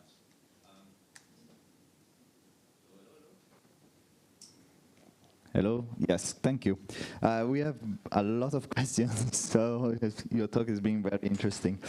First one, do you see similar gains when using with MPS, so the Mac M1? That's actually a very good question. We don't, because MPS, just by the way it is it's not as efficient. PyTorch does not support it as a first-class citizen. For MPS, for anyone who doesn't know, is the metal sort of kernels that you run on your Mac, especially like the latest series of Macs, and PyTorch is trying to do quite a lot with that, but it doesn't. In case you want to get similar gains on MPS or on a Mac, use whisper.cpp. Thanks. We have one that is linked to another one, so I'm going to give you two. It's about speaker diarization. So I hope the question is not off topic. What do you think are the best models for speaker diarization? Yeah. And then the second one is also, how good is optimized whisper when combined with another model like PyNote? Very good. Okay, so for diarization, currently in terms of open models, there are two good open models. So there is PyNote, of course. Huge shout out to Hervé if he's listening. Hervé is the author of PyNote. And the second one is from NVIDIA. In Nemo, it's called diarization or something like that. Both of them are really good. PyNote is slightly better. You can definitely combine it. In fact, there is, if you just go on GitHub and search insanely fast whisper, there is a GitHub repo by yours truly, which does the same thing. So in case you want to take it out for a spin, you can do that. Do note that this is like this part of the model is really not optimized, and this is something which is an active research that one of my colleagues is pursuing to see like how exactly can we get better results from it. It works well for English, but if you want to do it in Italian, if you want to do it in French, if you want to do it in any other non-English language, it just is crap. So, yeah. Next question. What do you think are the most effective techniques to validate the quality of whisper in terms of word error rate? Okay, just like literally just calculate word error rate. So what I typically do is whenever I'm trying out different optimizations, I would have a loop wherein I would have a lot of, like I would have audios of varying audio quality, right? So you can have very clean audio, you can have like audio that is recorded from microphone, you can have audio recorded from, I don't know, like 2-channel microphone. There's lots that you can do on that front. Just have your own vibe check sort of data set and run it all across and get like word error rate from it. There are like other more sophisticated ways. Like for example, you can calculate the signal to noise ratio of the audio and then correlate it with your word error rate. But it's too complex, and honestly, word error rate works quite well. Thanks. So next question is there any explanation on why gains were smaller with SPDA with a low performance GPU?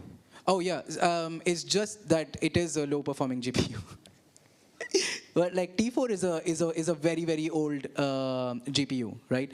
I mean, it's I think like 4 to 5 years old. Through time, and I think if I'm not wrong, it's still used like the CUDA driver it uses is 11.8 if I'm not wrong, or 11.9, and so massive gains that you see are in the way that CUDA drivers for more recent sort of Ampere type GPUs work. They like just by the way they work, they are more efficient in doing matrix multiplications. Plus, they do some sort of like operator fusing, meaning like you do a forward pass and like you can sort of fuse multiple operations together on those. That's why they're like a lot more faster as compared to a T4. But yeah, just like generally like T4 is slow. I would say like if you want to save on money, like I use T4s quite a lot. Like we use T4s quite a lot at Hugging Face for just like running inference for like quick things.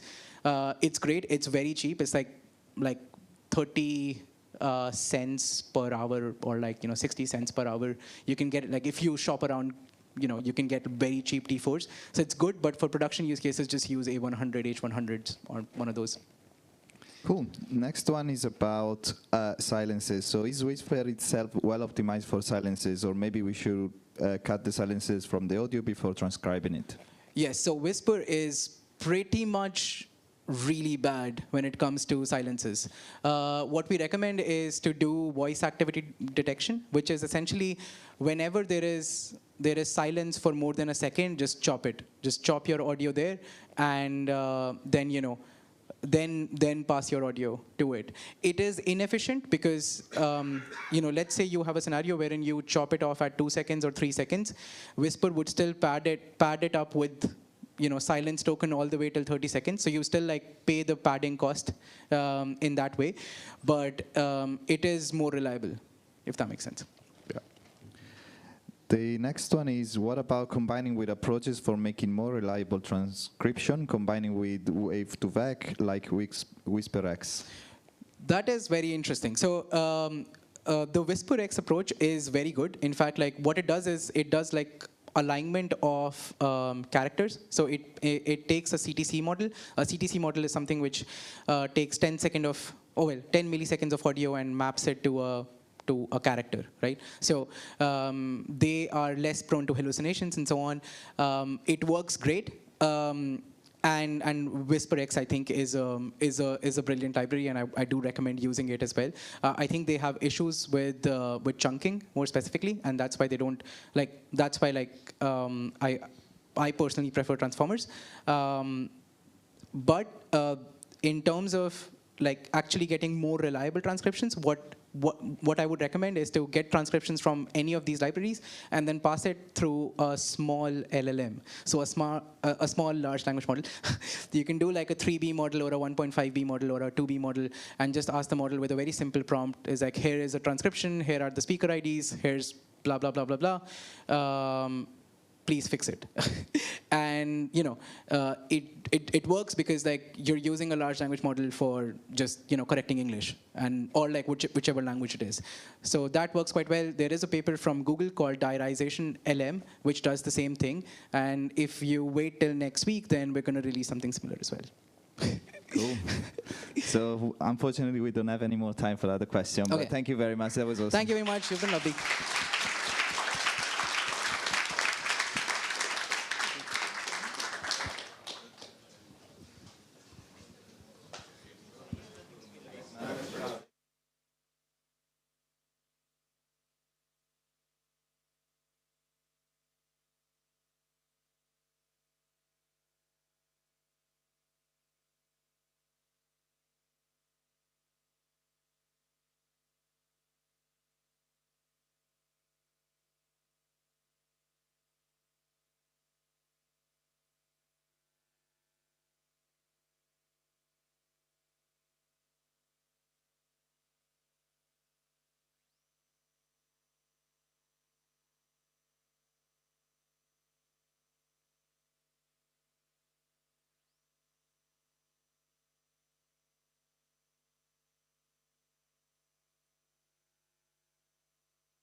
Hello. Welcome, everyone.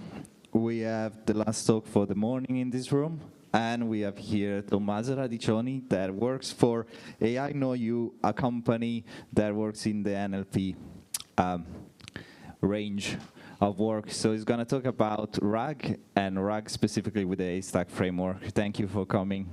The stage is yours.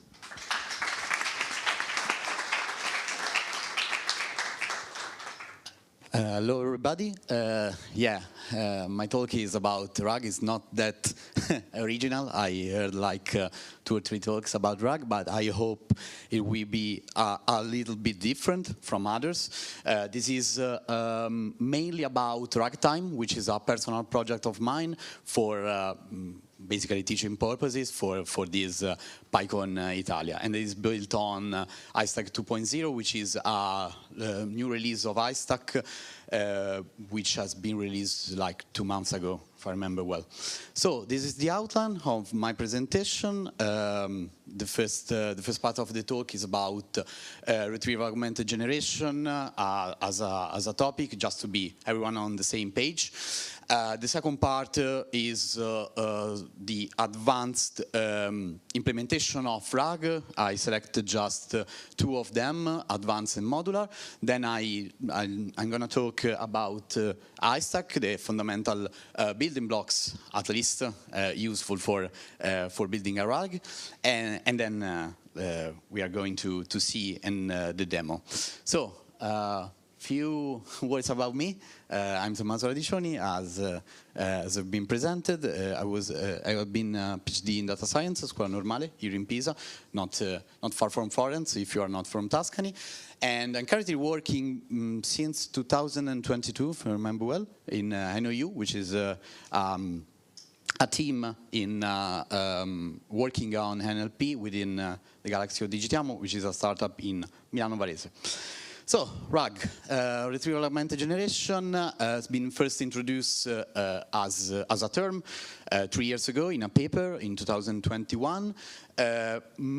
Basically, it has been introduced since we had these large language models. They have strong capabilities in generating coherent and semantically correct text, but they have knowledge which is related of events or of some sort of knowledge before the training. So it is not updated until the next training. So we can ground the information of the large language models with an external source of knowledge, or many external sources of knowledge. This is an example of what is a RAG, simplify the scheme, and a lot of improvements in the last 3 years have been made. So let's start from the very core of the RAG. So basically, I asked to ChatGPT, for instance, a recent event, such as the dismissal of OpenAI CEO, and in the best case, he could answer the truth. So I'm not able to provide an answer like this one.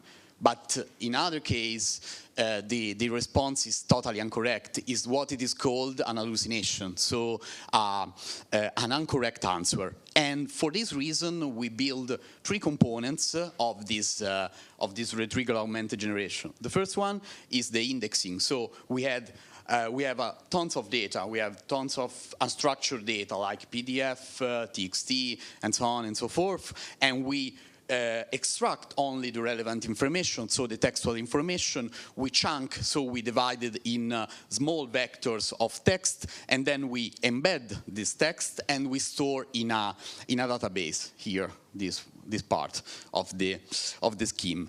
The second part is the retrieval, so a final user type a query, and the retrieval model is able to retrieve the top K most similar documents to the initial query. So if I ask about the OpenAI CEO dismissal, I got these three texts. And the last part, the part where the LLM is actually involved.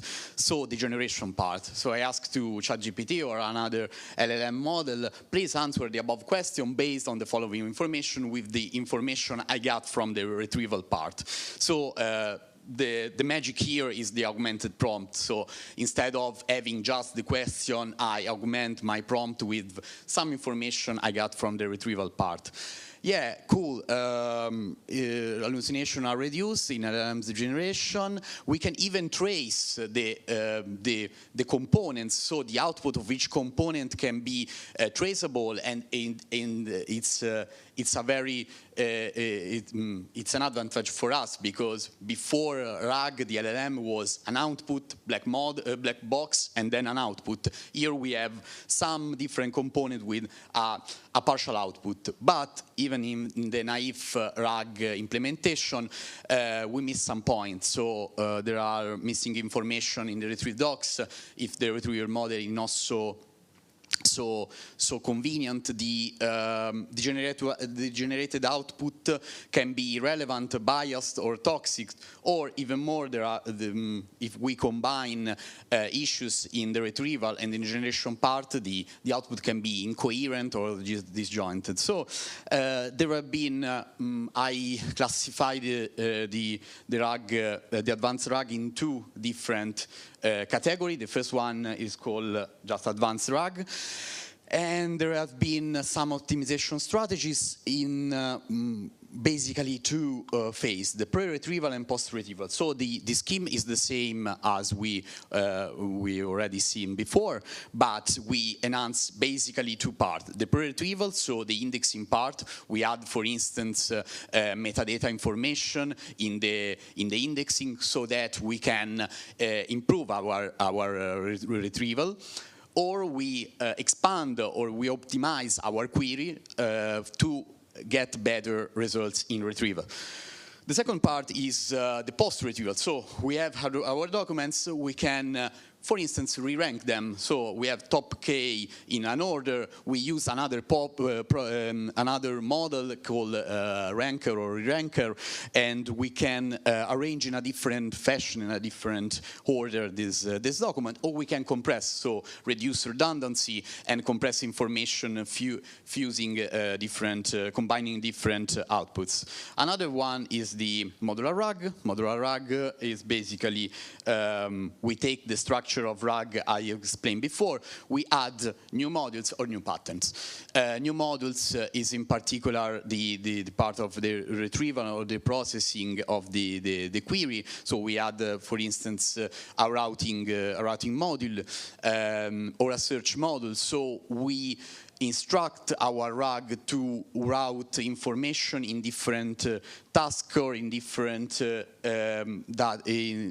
search modules for looking in different data structure, in, for instance, knowledge graph, or new patterns. So we take the retrieve and read mechanism, which is fixed in the RAG I've explained before, and we change a little bit this mechanism. A popular one is the self-RAG, so the self-reflection. The RAG reflect and made a critic of its own retrieval, and it can repeat the retrieval part, or the hypothesis document embedding. So the RAG is able to create artificial document and embed these artificial documents and take not the query but those documents to retrieve documents. So can be useful for improving retrieval. I added this slide because a lot of people told me about why fine-tuning, why not fine-tuning a model instead of using RAG? Well, they are two different things actually.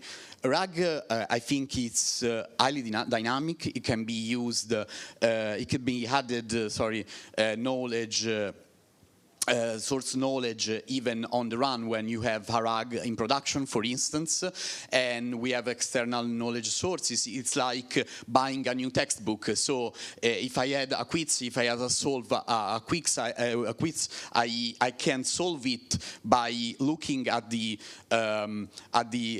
textbook, but just for a temporary piece of knowledge, and then that's it. That knowledge is just for the quiz, and I don't want this knowledge to be incorporated somehow. But fine-tuning is different. It's more static, but is able to deep down to change the large language model. So it encapsulates in the large language model the behavior, the style. So it's another pre-training. You can do just a few times. The RAG is dynamic. You can change whatever you want. The fine-tuning is one for all. Because it's costly, time-consuming, and so on and so forth. The RAG can be even evaluated by themselves, by the LLM themselves. I think this is really useful for in production for RAG, you can use in production for softwares, and those three quality scores, I think they are the most useful. I strongly suggest them. The context relevance is basically the relevance of the retrieved context given the question. So I ask some question, I took up a piece of text, and I would like to extract just the relevant part of the context which is able to reply to that question. The answer faithfulness, so the consistency of the generated answer with respect to the retrieved context. So I have an answer, and I would like that the generation is able to do really well that answer, and the answer relevance, which is the same thing of the context, but for the answer. So the pertinence of the generated answer given the question. So I would like that the answer reply in a good way to the original input. Here I put some library which can be useful, Ragas, TrueLens, and dpval, but there are many more. Ragas and dpval are integrated in iStack. TrueLens is not, if I remember well, but yeah, they are useful. I strongly suggest to try them. Yeah, let's talk about iStack. I work with the iStack library since I think August 2000 and August of the last year with I Know You, and is a really I really like this framework. It's an orchestrator which is allow us to build various NLP applications. I think that there are three main advantages to use iStack. Just to be clear, I'm using iStack, but there are even other technologies as Llama Index, LangChain. I more get used in that, but I suggest even to try the others. Because I don't think there is so much difference.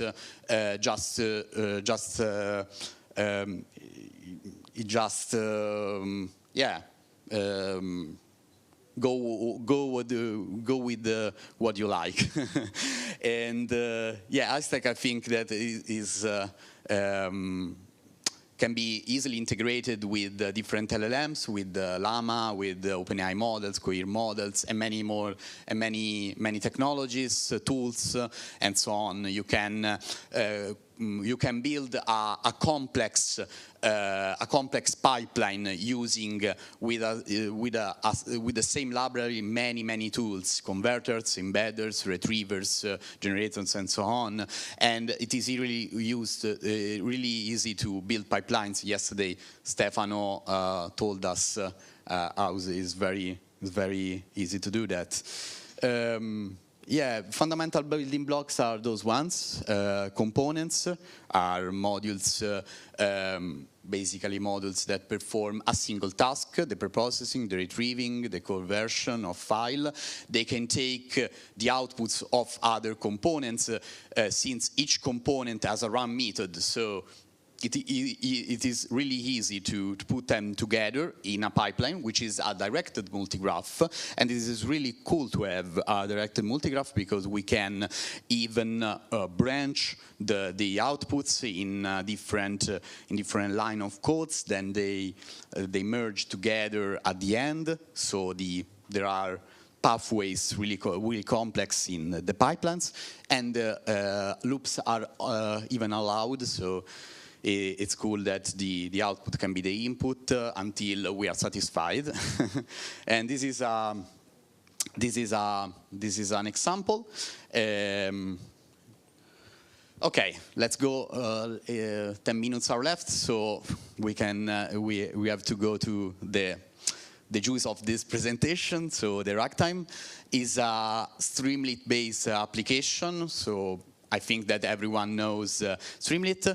You can scan the QR code to get the demo code base, even the slide actually, not only the demo. And the main tech stack are 3 libraries. iStack, which is the LLM orchestrator, Hugging Face for the model, because it's an open source platform, and I think this is useful for this presentation.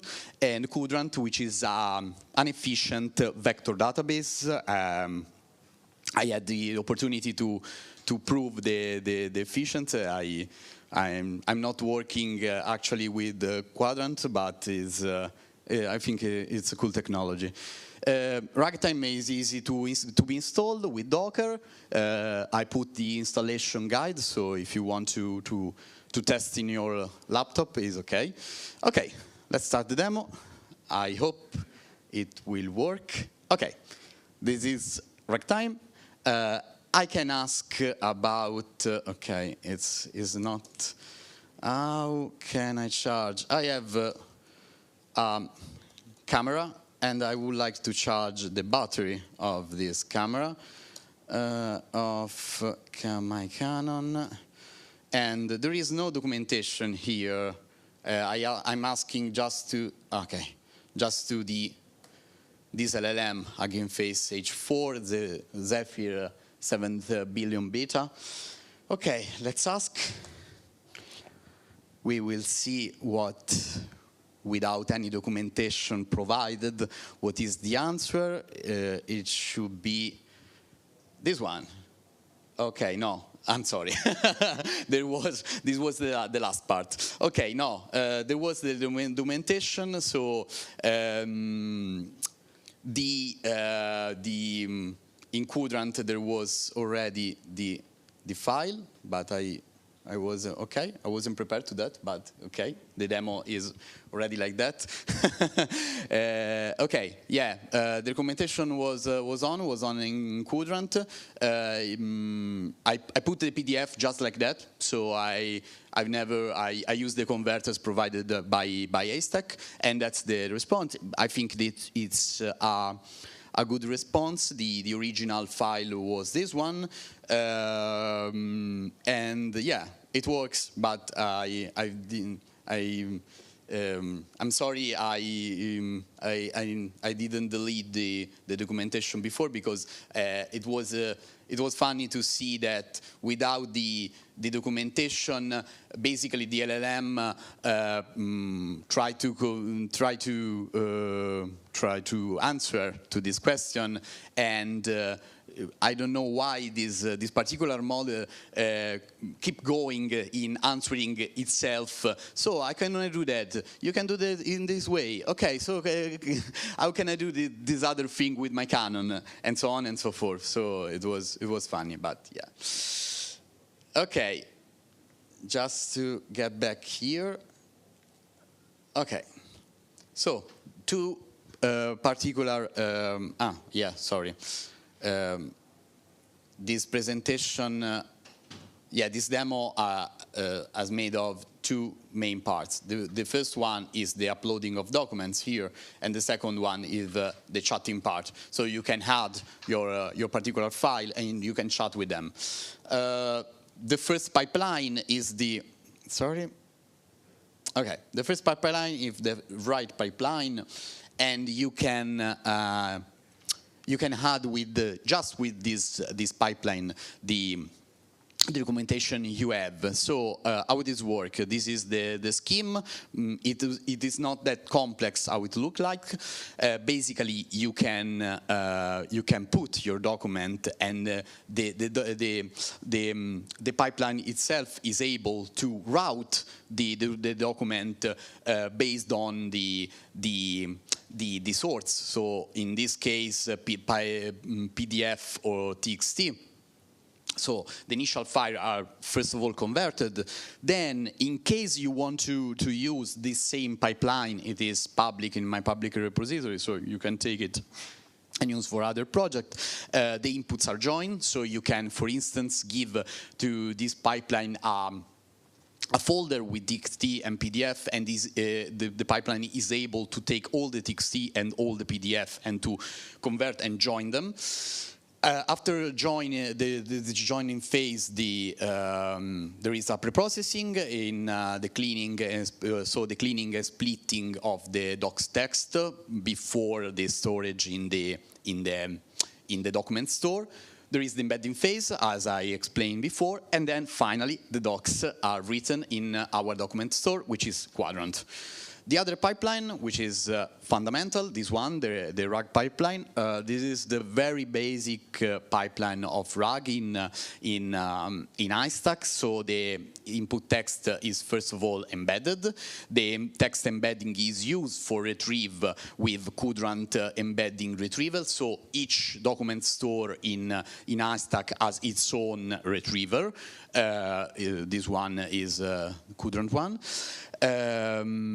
The documents are passed to the prompt builder, which builds the prompt that is then passed to the Hugging Face model. Here you can see that there is two phases where I call Hugging Face here in the embedding part with the Hugging Face API text embedder, here in the Hugging Face API generator. Then all these things are put all together, so the reply of the LLM, the documents of the retriever, the initial query, and the answer builder, which is another component, put all together and passed to the final user. So, Runtime v2, this is a really basic, naive implementation, just to teaching purposes, as I said at the very beginning, but we can improve even better. So how can we do that? In the first part of the talk, there was the theory. Now let's get into more details. What can I do from the implementation? First of all, document management. I can, of course, improve a lot about database, so we can develop file update deletion process, and metadata augmentation, so we can add, for instance, a summary, a keyword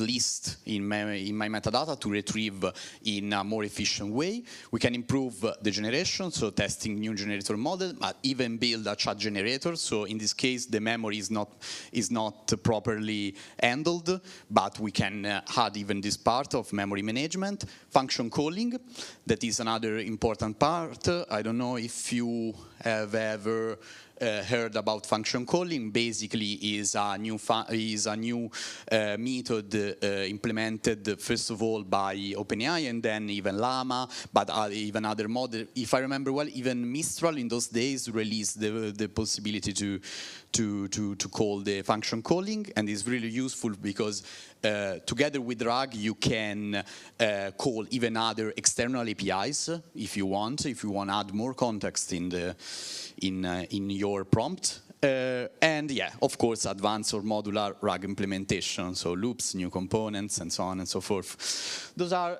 useful resources. OpenRAG, if you are interested in this kind of topic, it's really great. There is a lot of papers, toolkits, readings, many more. iStack Cookbook, if you want to build with iStack, is a collection of notebooks with real-life application and experiments done by the iStack team. And deeplearning.ai, I strongly suggest, because if you want to have a lectures of this kind of topics, not only RAG, but even the latest generative AI tools, is less than an hour. The enrolling is for free, and to me, is one of the best place to learn. Yeah, bye to you, because I won't be here without them. This is my team. We are working on an advanced RAG implementation for company, which is called AIQ LX. If you are interested in RAG time, in my company, in whatever you want to ask, I'm here. Feel free to ask. Thank you very much.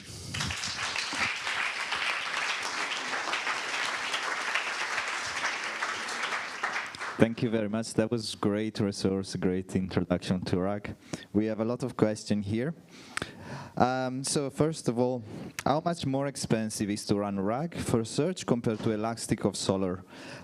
Or is just price estimate for running a RAG? I'm sorry, I'm not getting the Elastic Solar. Elasticsearch, I think, or Solar, okay. And just a price estimate of how much it costs to run RAG, if you have. Yeah, I think that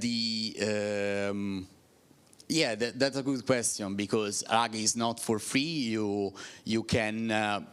Well, it depends. It depends on the kind of documentation, how many documents you want to retrieve, you want to store. But I think that with, for instance, AWS or with other services online, you can spend like, I don't know the real cost, but I think just the order of magnitude is hundreds of euros, dollars per year, if you are really, yeah. If you want to build a RAG in production, and if you want to make it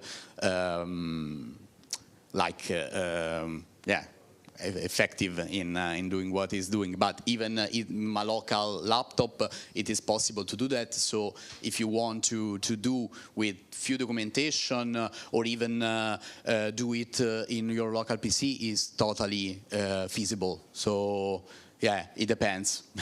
It depends on what you are working on, a software or a personal project or an open source project for retrieving documentation. It depends. It depends. Thanks. Next question is, can we leverage RAGs to prevent model to gaslight or make mistake, hallucinate? Yeah, that's the that's the main reason why it is implemented. So they saw that with the recent event, there were a lot of hallucination in each model because of their own nature. So they are trained with publicly available data, so with even news, information, events, but it is impossible to use all the human knowledge. So yeah, RAG is implemented for this specific reason. Exactly, for that. Yeah. Next question is, can I give my company's online documentation center, for example, Confluence or GitHub Wikis, to ask specific questions that need to compose info from different pages? Yeah, of course, of course. I think this is one of the most powerful thing of RAG. You can combine even in different kind of. Maybe I I didn't stress out really well this point, but you can join even different sorts of information. You can convert Notion, you can convert Markdown files, you can convert PDFs and put them all together in a database, and you can select even maybe you are interested in some specific task to answer a question even from Notion but not from PDF or reverted, and so yeah, absolutely. Sounds good. We have time for one last. Yeah, and, sure. Will you be around for other questions, because there are other online? But Sure, I'm here around here, so. Cool. So the last question is, do you have a preferred chunking strategy? Would you recommend semantic chunking? Okay, yeah, chunk. Really good question, because it's not that. Yeah, I strongly suggest to see all the different kind of chunking strategies in one of the paper I'm suggesting here, which is a survey, Retrieval Augmented Generation for Large Language Model survey. They have even a paragraph about chunking strategy. I think that the point in chunking is you have not to pass too many information, because otherwise the model will be more keen on confusing itself, and but even not less information, because otherwise it's different to bind them together. So yeah, I think there are many magical numbers here. There are people who says 200 words, who says 500 words, but I think that the real answer is it depends. It depends on what you are, the kind of the text, the kind of structured data you have. There is no general rule, but just experience. So it depends. Thank you very much. That was awesome. Thank you. You're welcome.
Welcome back after the lunch.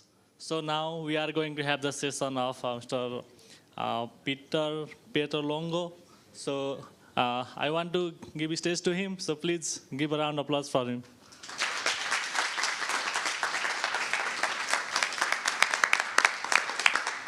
Thank you, thank you.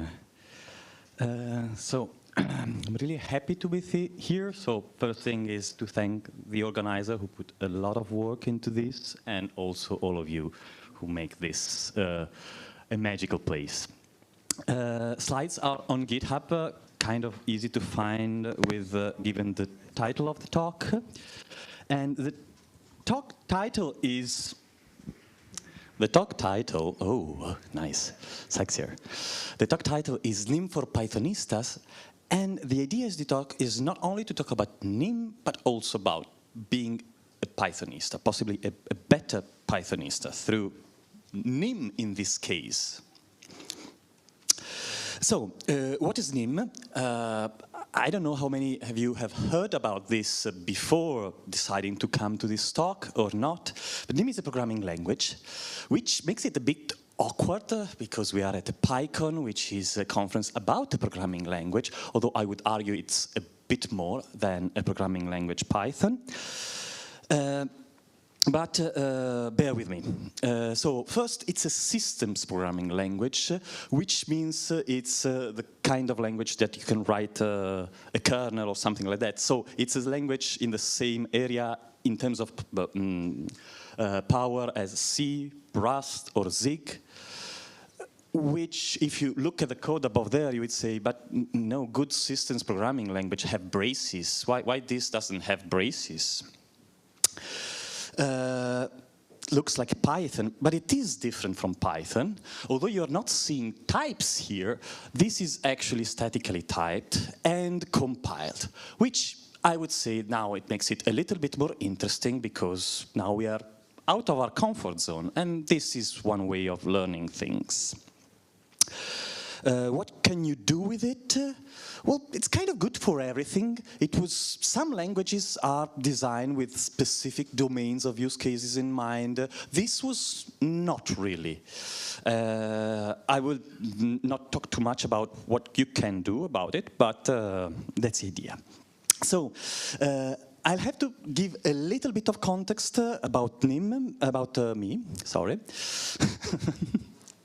So first, I am a data scientist, kind of recovering. I worked a few years as a data scientist. But before that, back in the 90s, I was a Pythonista. It was the first language that really clicked for me. I really loved it at the time, and I still love it. In between, I decided somewhat to study mathematics, which made me do other things like MATLAB or other things. And recently I've been involved with the Python Milano community, and we launched a PyData chapter. So if you're curious about how to launch a PyData chapter in Italy, come talk to me later.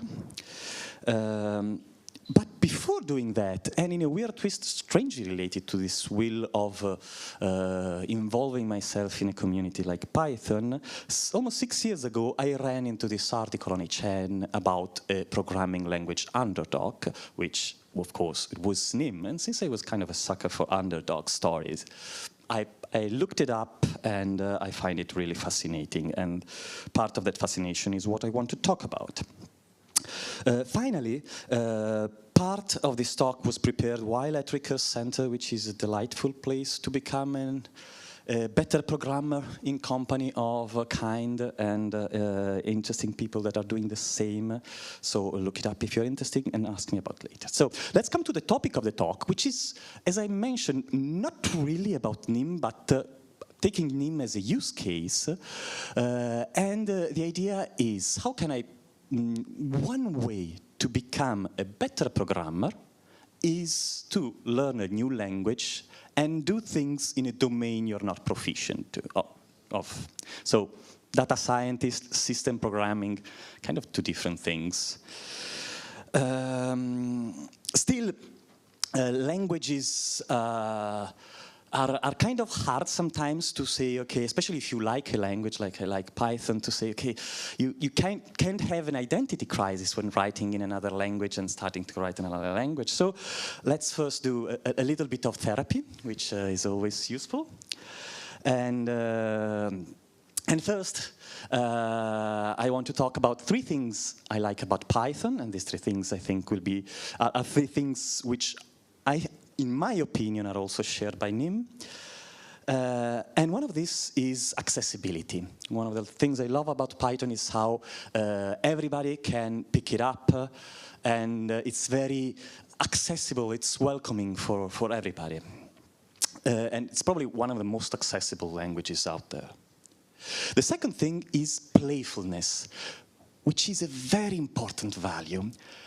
And playfulness, I think it's very important when you live in a very dynamic environment, when you grow up and you have to learn a lot of things. So I think it's not an accident that Python is very used in data science or whatnot. So in this realm where everything changes so fast, and you have to play games to learn stuff, like my daughter does. And the other thing that I like about Python, that is good for everything. It's the second best language for everything. Which has an implication, which means that at a Python conference, you find people coming from all different kind of domains. So you have a lot of diversity in general represented there, which to me it's really interesting. 3 things I struggle with Python are errors, because I get errors. Python has a great runtime, but if you get an error at runtime, you discover it later. Portability, because I did something cool, I cannot give an executable in an easy way to my friend who's not a programmer, or I cannot go, although it's getting better, on the most used platform everywhere, the browser. I cannot still go there natively, but PyScript is a great project. And finally, and this is a weird one, abstraction. Abstraction is the things that make us productive, especially as me as a data scientist, all the different tons of library and ecosystem. But, and I hope that, I'm really looking forward to the keynote of tomorrow of Vicky on staying close to the metal. One of the things that probably especially data scientists feel is this lack of connection with what is going on. So I really felt the need of going to concrete, not just the section of programming, but really the computer, the memory, the things. Okay.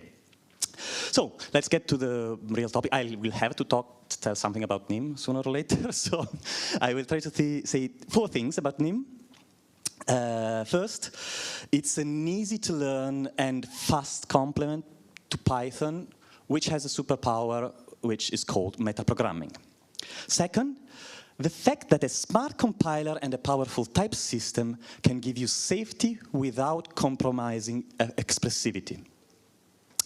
Third, that having multiple backends, in the sense of compiler backends, I will explain that, is kind of cool. And the JavaScript backend is, wow.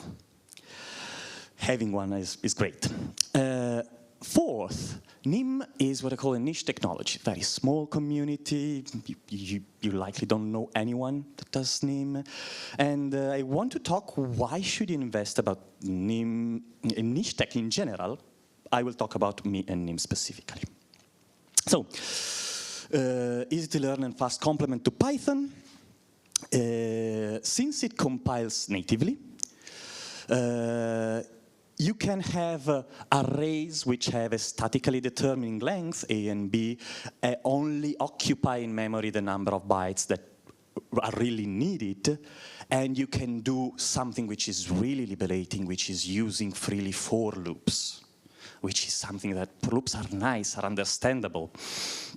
And sometimes when you have to go performance critical, you have to go through a layer of abstraction and use a library because you cannot use for loops. Second, the syntax of Python is well known for its very readable and expressive syntax. And I think NIM adds a touch of it because it works really well with the metaprogramming part.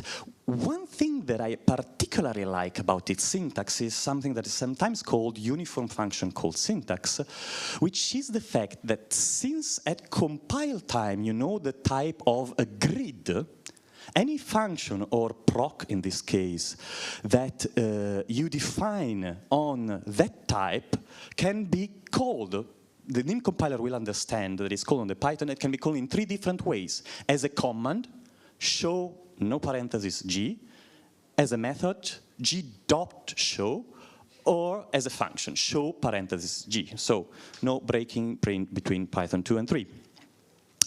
And finally, the superpower is called metaprogramming, which means code that generates code, which in NIM has a very clear definition in the fact that it is what happens at compile time.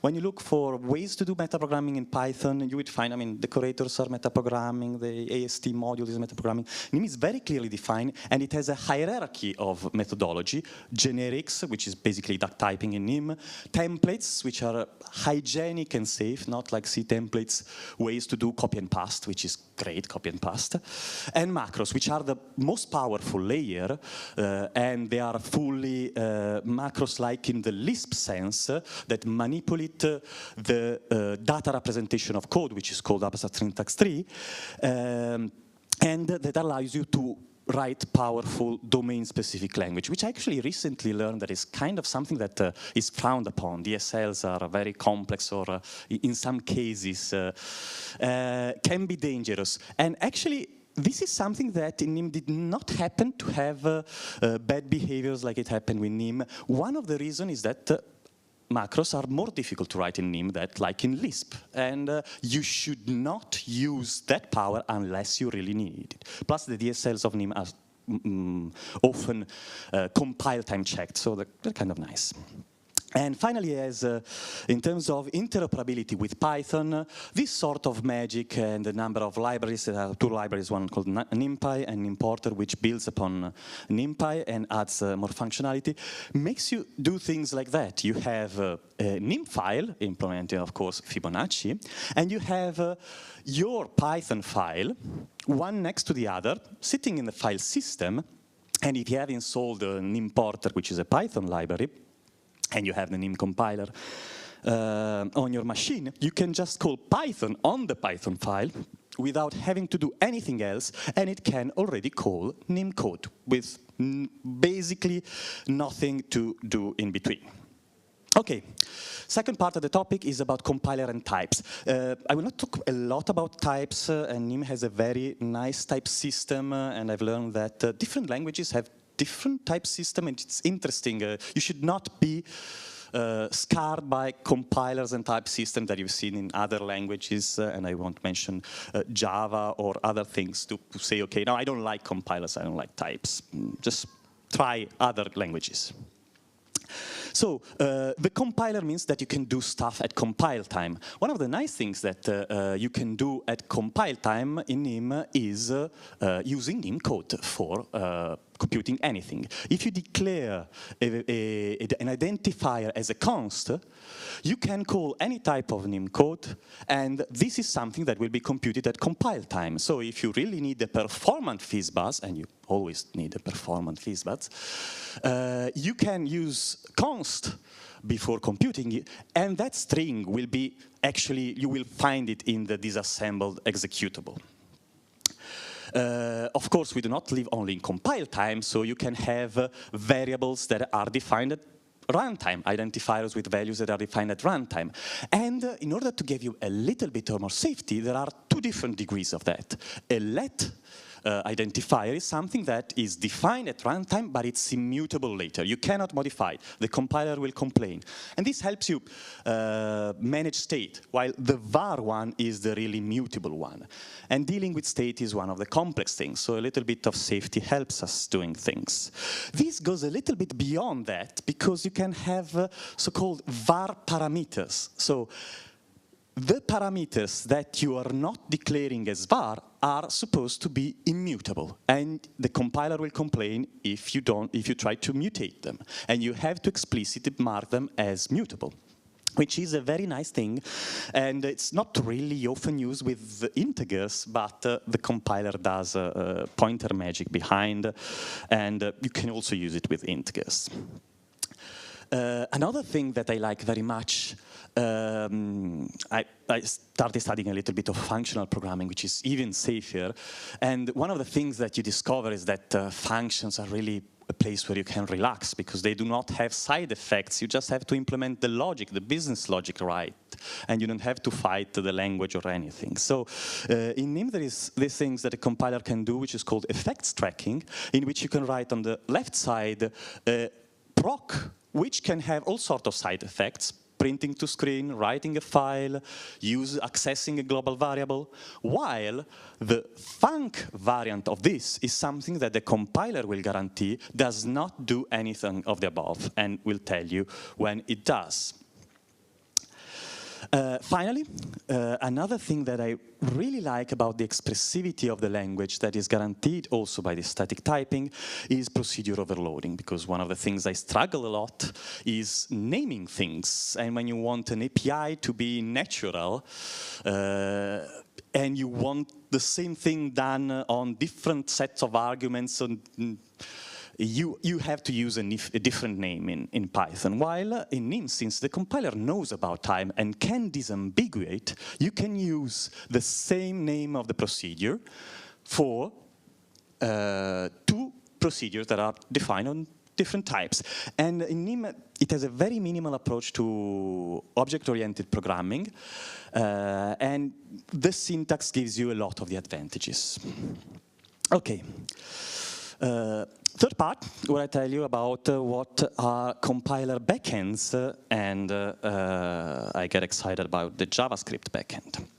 So a compiler has a front end, which is basically the syntax of the part in the front, and the backend, which is the language to which it generates code. And NIM has a kind of a weird approach to this, which is very pragmatic, in which you can choose different compiler backends: C, C++, Objective-C, and JavaScript. The reason why it does that, because compiling to a target backend, you can have excellent interoperability with that language, which is also called, when you want to get fancy, foreign function interface. So NIM has very easy ways to expose something that I've written in NIM in any of those languages, but also to take advantage of libraries written in those languages. And as a data scientist who tries to do the interfaces and everything, I really love the idea of having a JavaScript backend, and this is sort of a representation of my head. Yeah, going, what can I do with this? And yeah. And one of the things that I did, indeed, is do a small dashboard. And this is something that is completely compiled to native JavaScript. So it really feels native. It's not like other things you find in Python, which actually call a server. And this is completely static code. And it's different, the feeling. OK. So, final part. Why should I invest in a niche technology like NIM, but many others? We have Loris here who will give a talk tomorrow about Zig, which is also a great niche technology. Well, one reason is, of course, if you think that that technology has a promising future. But let's face it, most niche technology won't. So I want to give you 3 reasons why it's interesting to invest in niche technology, even if they do not have a promising future. One is the fact that you get easier ownership in a niche technology. So, and this will be stuff I have to talk about NIM, although I'm kind of comfortable about that. So ownership in the sense that you feel a lot more attached to the project and you are motivated and passionate about it. And that's a powerful driver to learn stuff. So I don't know if you have noticed, but on GitHub there are those thing that tells you which languages a particular repository uses, and they have colors. And I don't know if you know how those colors are decided. There is actually a repo on GitHub which is called Linguist. And if you want to change the color of a language, you go and make a pull request on Linguist. And the beginning NIM has a dark green color, and the community decided it was kind of off-brand because NIM has a clown symbol, though yellow would have been nicer. And they made a pull request to have yellow. And then you discovered that there was a rule at the time that they basically removed it after we merged a pull request, that you cannot have a color too close to another language. So, with respect in closeness in terms of a particular color distance, which is called Siede 2000, which the first person made appear, I did implement the Siede color distance, and the third person generated the picture that you see on the right, which tells you which were the color available at the time. And so with a simple inspect, we could pick a shade of yellowish orange and propose that and merge the PR, and you find the thread on the forum if you're curious about. So really, I mean, I helped pick the color for NIM on GitHub, so that's nice. I mean, I cannot leave it so easily. So the second thing in which a niche technology is interesting is that the culture around a niche technology is growing, and maybe you can have an impact or an influence on that culture. So, there is this thing called Zen of NIM. I guess you can imagine where the idea of writing a Zen of a language came from. That is a blog post published some years ago, which, as you can see, it has a completely different style from the very playful Zen of Python. But it's also interesting in its own right. I mean, it is a different culture. A lot of the rules here are about the fact that compilers is something that can help you. And for example, if you cannot reason about code, then the programmer also cannot. So a smart compiler can really help you. And I won't discuss all the rules. There is a blog post that you can Google for it or go in the link if you access the slide. What I want to touch a little bit is about the ninth rule, which says there should be one and only one programming language for everything, and that language is NIM, one language to rule them all. So, I don't know, I like languages. I like the fact that there are a lot of languages around. I like learning languages. So this kind of rule did not really sit with me. And so I started a discussion on the forum, kind of playfully making fun of this. Not the one language to rule them all, but the one language to rule the mole, la talpa. And, well, it's not the idea of discussing where this discussion went, but the idea is that in a niche community you can have a bigger impact on the culture. So the last thing, which is also very interesting, I think, is that in a niche technology, it's easier to do one particular kind of open source. I mean, I think that Python is really friendly to open source contribution in lots of ways, but I've never felt the need of making my own Python library, because I have everything at my disposal, and for the work of data scientists, I didn't really need that much. I mean, I think there is a high bar in Python in terms of skills in order to do your own library, while in a niche technology, the ecosystem is small. I mean, you can give your contribution more easily. And so that's what I did. I did my library, so since I was a data scientist, I liked working with notebooks for the output, not really for the state. There are better notebooks, as Luca knows. And so I invented this library, which is a literate programming library. And it's really, I think, a different take on literate programming, as the library is not very common, in which you write some code, DSL, you might say, you compile and execute, and you have a HTML page. I don't need to zoom because you don't need to read too much. And, sorry. Oops. Okay. And And you can do then all sorts of things with that. For example, the slides that I'm doing, I did it with another library built on top of this, thanks to Hugo, who might be watching this. Hi, Hugo, who is a person I met in the NIM community who was sharing the vision for this library, and so we became co-designer and co-maintainer of this. And then at some point I even went and said, okay, but maybe this also makes sense for Python. And since I have interoperability, I created an API more Python idiomatic, although I'm still iterating on that, that does this, and you cannot yet install it, and produces the same thing.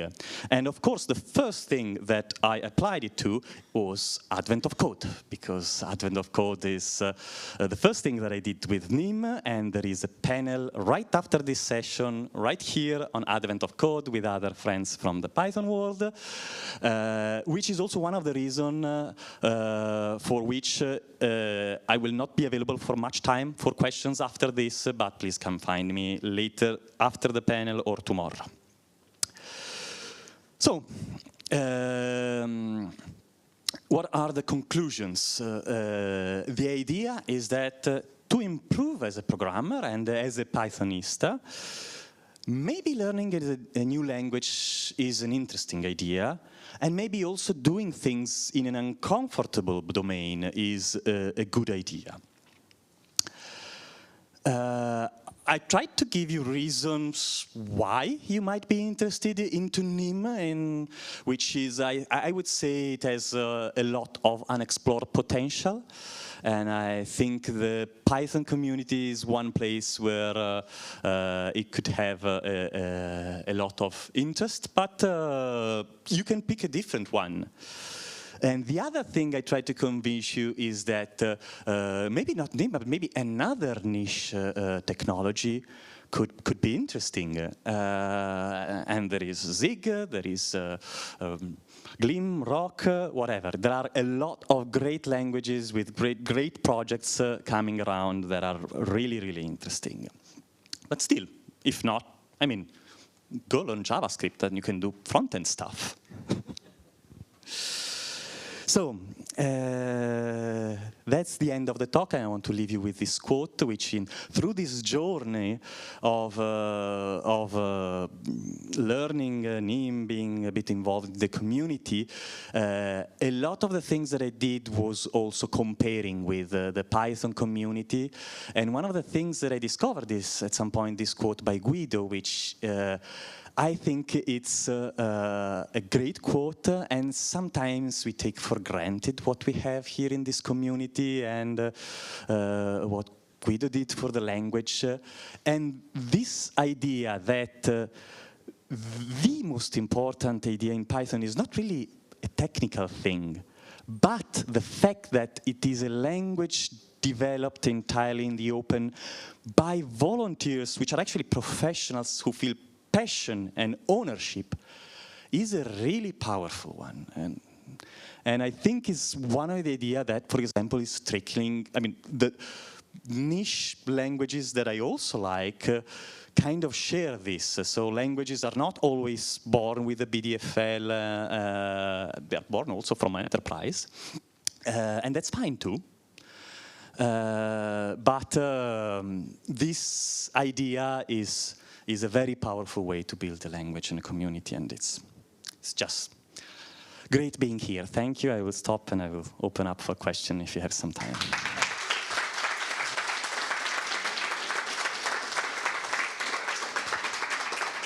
Okay. Thank you, Pietro. So there are some questions in Slido. So I would like to say these questions. So what are some real-life use cases for NIM? So let me start by places where, for example, NIM is used in production. I will pick maybe less useful. One place where it's used in production is a place which is called Exercism, which is a place for studying programming languages. And one part of the tooling there is actually done in NIM. And I love Exercism for all sorts of reasons, so that's one. Then let me quote another one, which is Chalk, which is an open source startup in the security domain founded by John Viega, who was one of the early adopters of Python, who recently grew an affection to the language and built a company with that. Then it's two other relevant places are Web3 stuff, or it's used in a team of analytics at Reddit, where there are two people that are putting great libraries out, and Okay, next question. games also.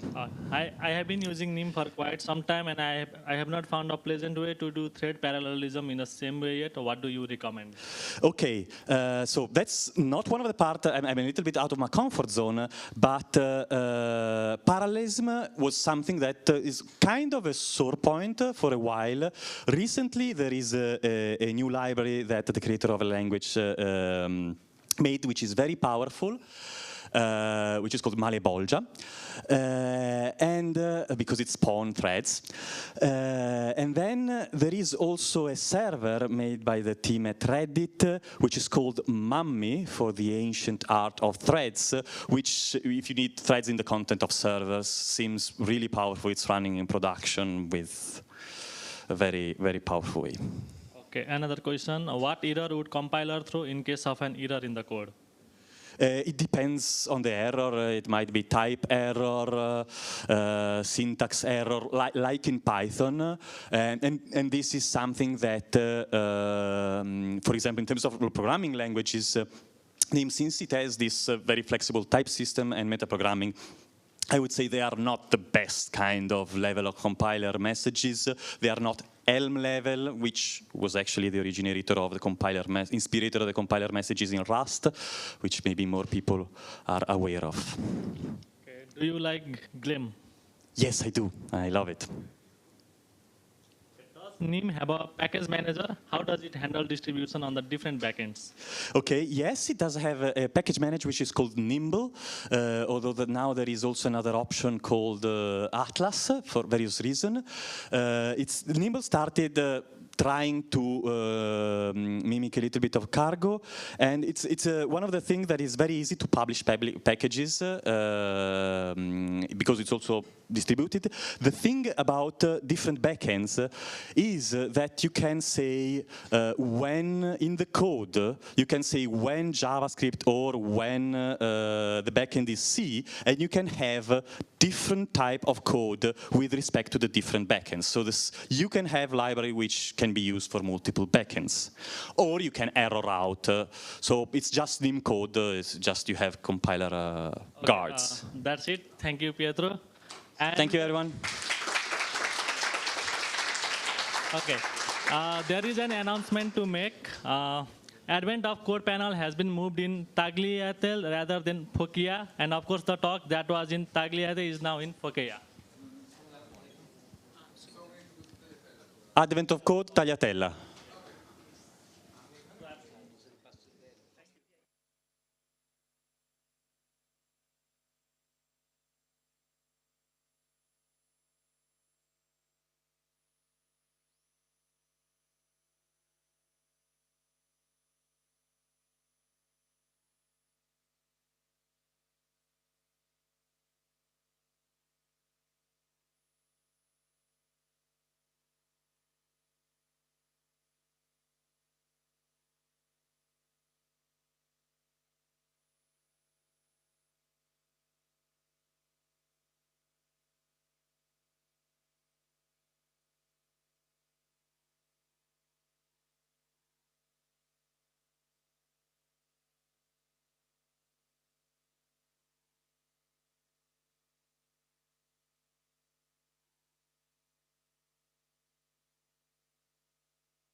Welcome her and your, so you have the stage.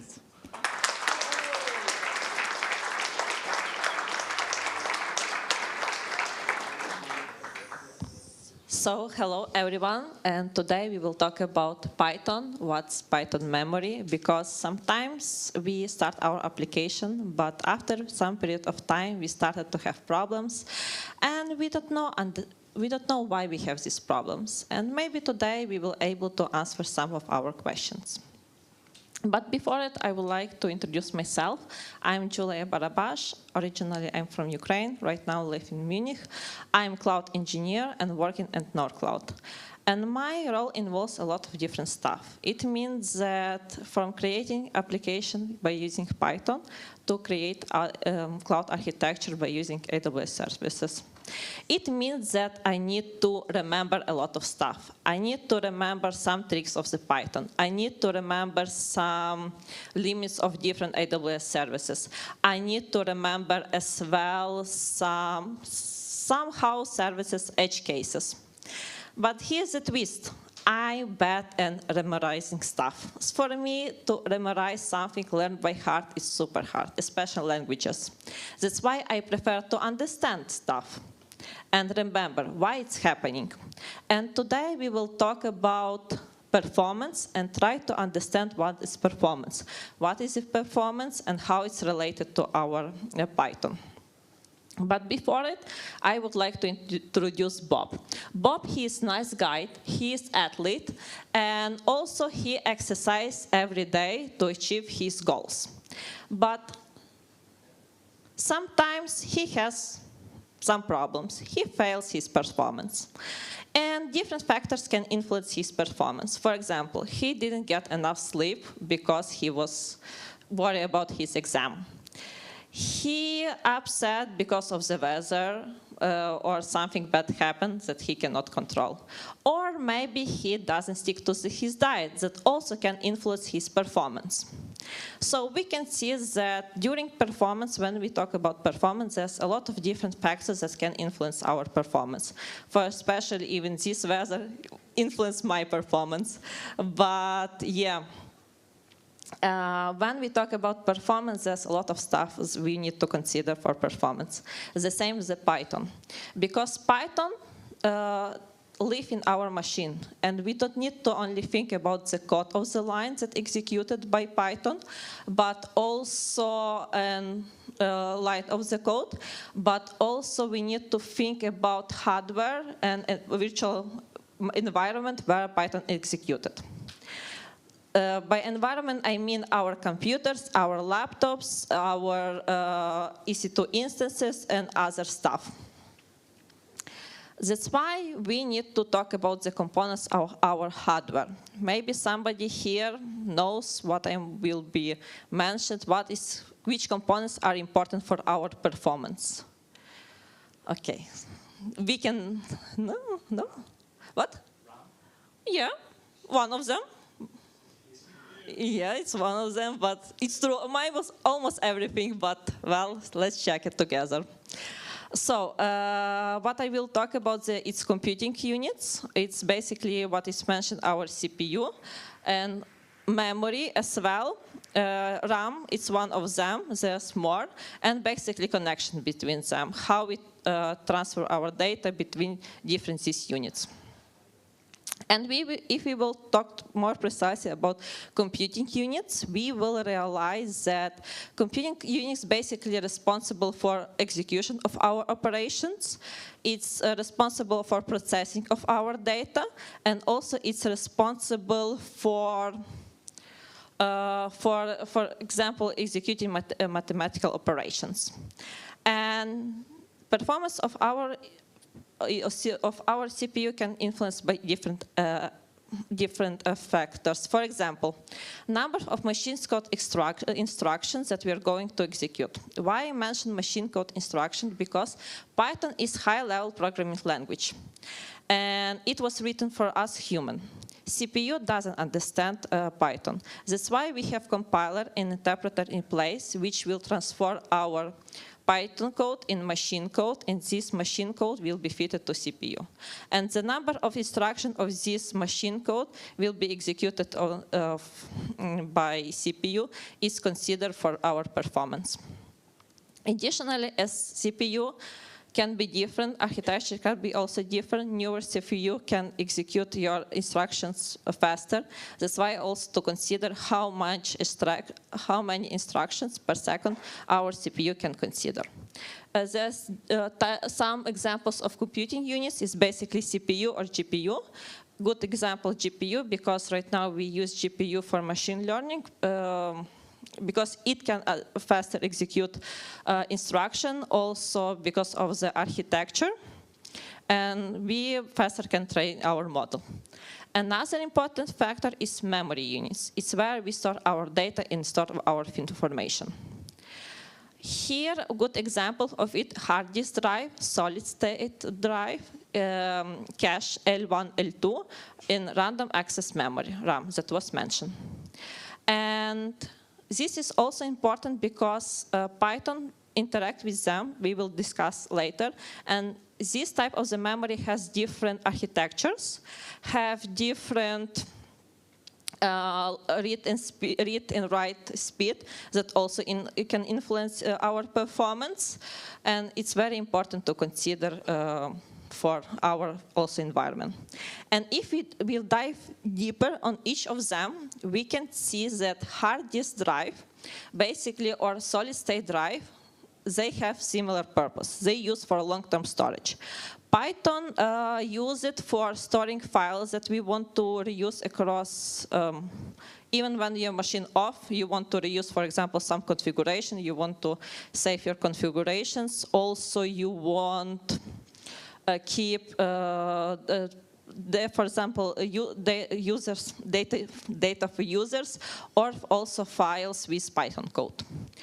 One small note that solid-state drive has better performance than a hard disk drive. So if you have a lot of read-write operations, maybe you need to consider a solid-state drive because Python does writing to the memory. What is another is important that anyway, even solid-state drive is better in the performance that a hard disk drive is still lower that write and read operation compared to RAM. Another important factor is RAM, is random access memory that Python also uses. It's basically responsible for short-term memory. And it stores our data and objects that are currently used by program. What I mean that in case we execute our Python code, and inside our Python code we have different objects, and all these objects stored inside the RAM.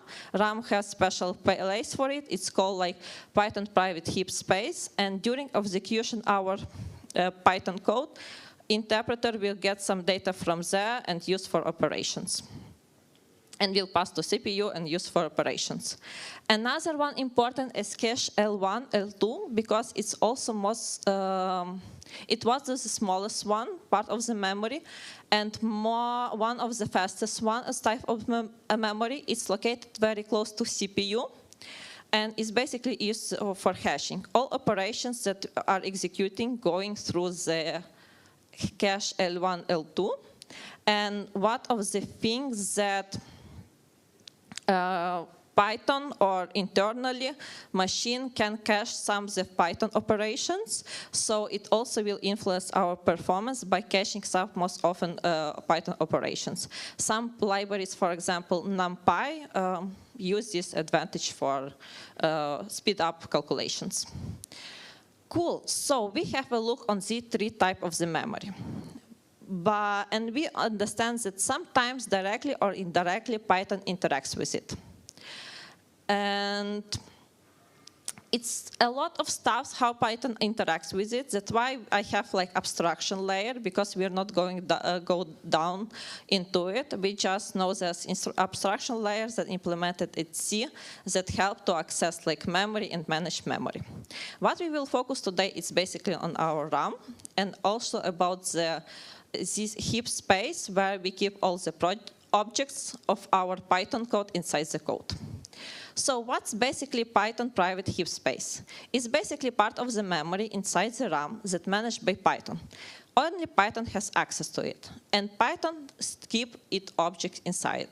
Why I mentioned objects so often? Because Python have functionality implemented in that way that everything is object. Your class, your function, your integer, your bullet, everything is object. Your data structures as well, list, set, dictionaries. In this, heap space is managed by memory manager. So if we have, again, on our part, we will understand that abstraction layer between Python and RAM is basically memory manager. So memory manager will take care of our heap private space inside our RAM, so we don't need to worry. And one of the responsibilities of it is basically to manage our private heap space inside the RAM. Also it has functionality to allocate and free objects, depends on the state of the application, which we'll also talk about. And also garbage collector is part of it. So memory manager does a great job and take from us a big responsibility because we don't need to think about the objects, about the memory and how it's stored inside the Python. We just need to keep in the mind that sometimes what we write make difference.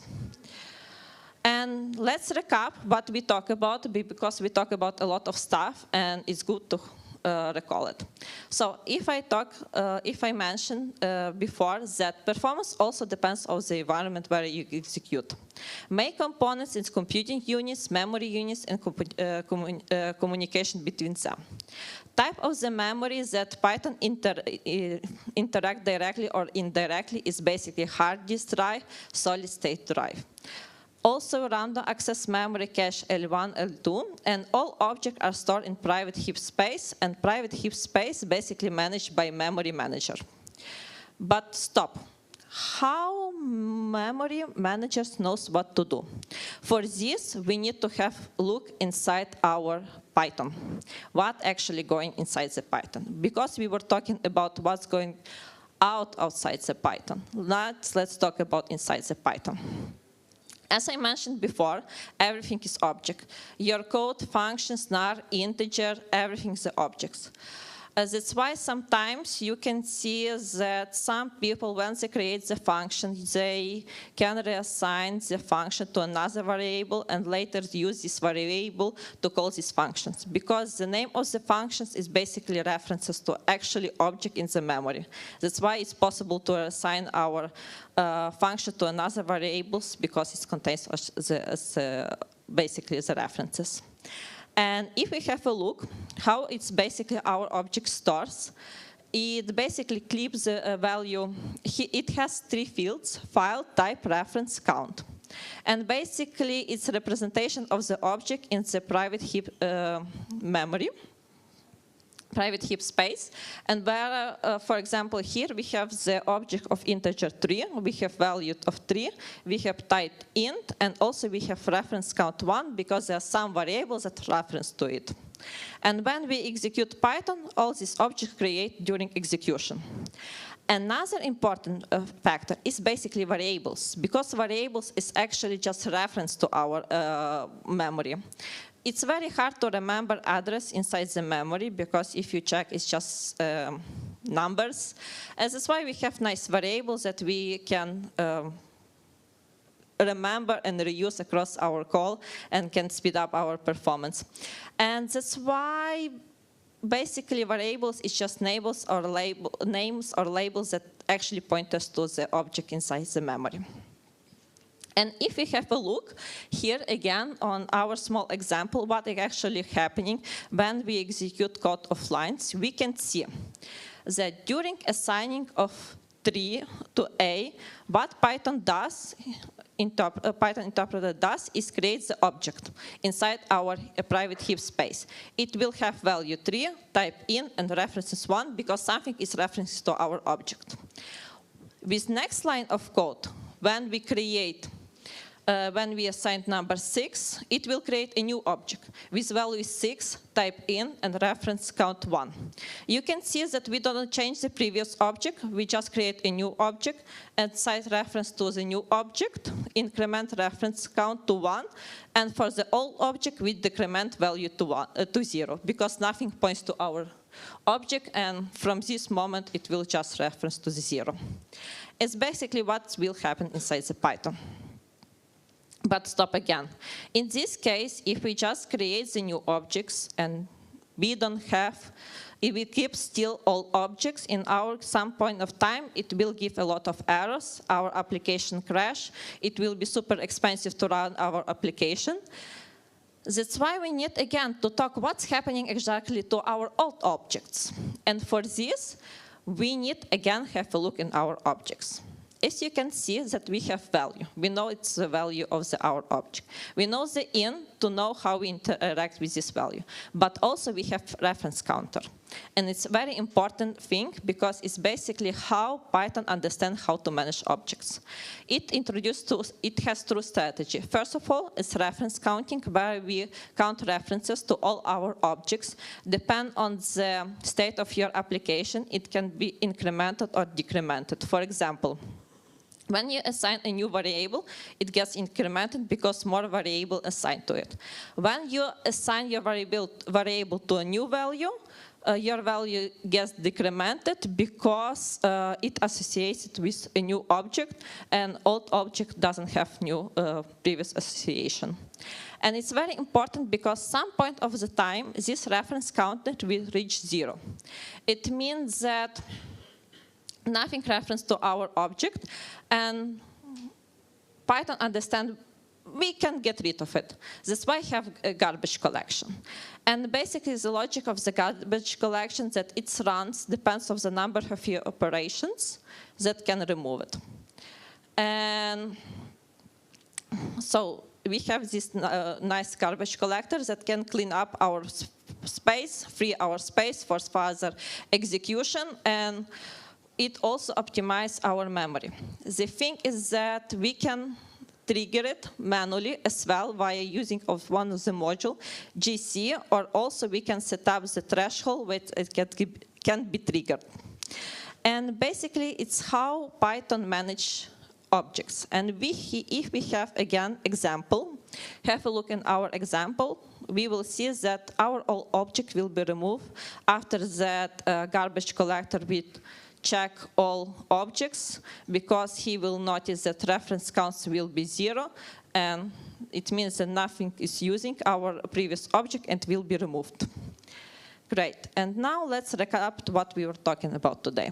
So when you are working with Python, think about your environment, think about your operations, and also think what kind of operation you will execute.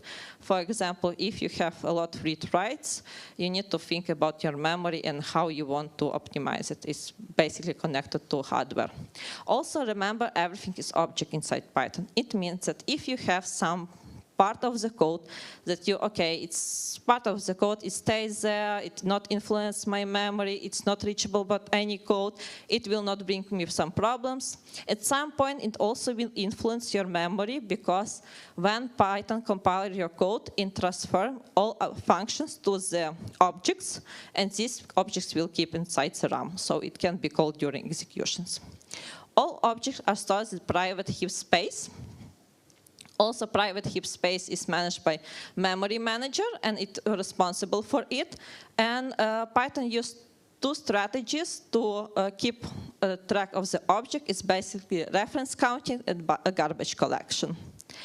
And one of the references that I would like to recommend you to use to check is basically memory management in the Python. See Python internals, guide to the Python 3, high performance Python, and also talks that will be today after this session, immortal objects, and another talk that you can check online about the pointers because it's also connected that sometimes you can have you can lock your objects, it will not removed, and it also can cause you some problems in the futures. And it was everything from my side. Thank you for your attention. And do you have some questions?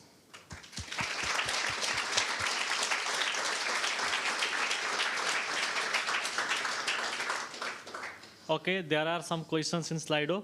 I want to read it out. What is Python's abstraction layer for L1, L2 case? Yeah. Oh. Can I check? So basically, it's not like directly reachable from Python. So there's no code that you can execute Python because it was done for safety reason. But what I checked, there's like Sage and NumPy find a way to use like CPython libraries to interact with cache L1, L2, and basically to hash some operations. So maybe it can be good references for you at the beginning. Okay, when does it make sense to manually trigger garbage collector? When makes sense to trigger manually?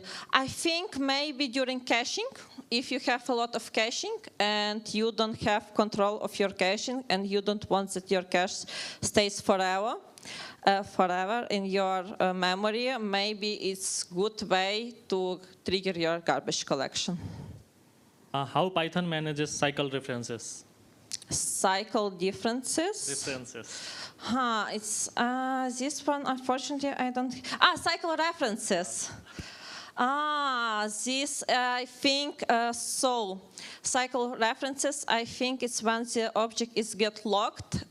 So it's why I checked. I told them to check one of the previous talk pointers because it's very useful talk. It will talk about cycle references and when the Python objects get locked and it cannot be removed, and there are some kind of implementation libraries, improvement for garbage collectors that will build like craft, and it can help with cycle references.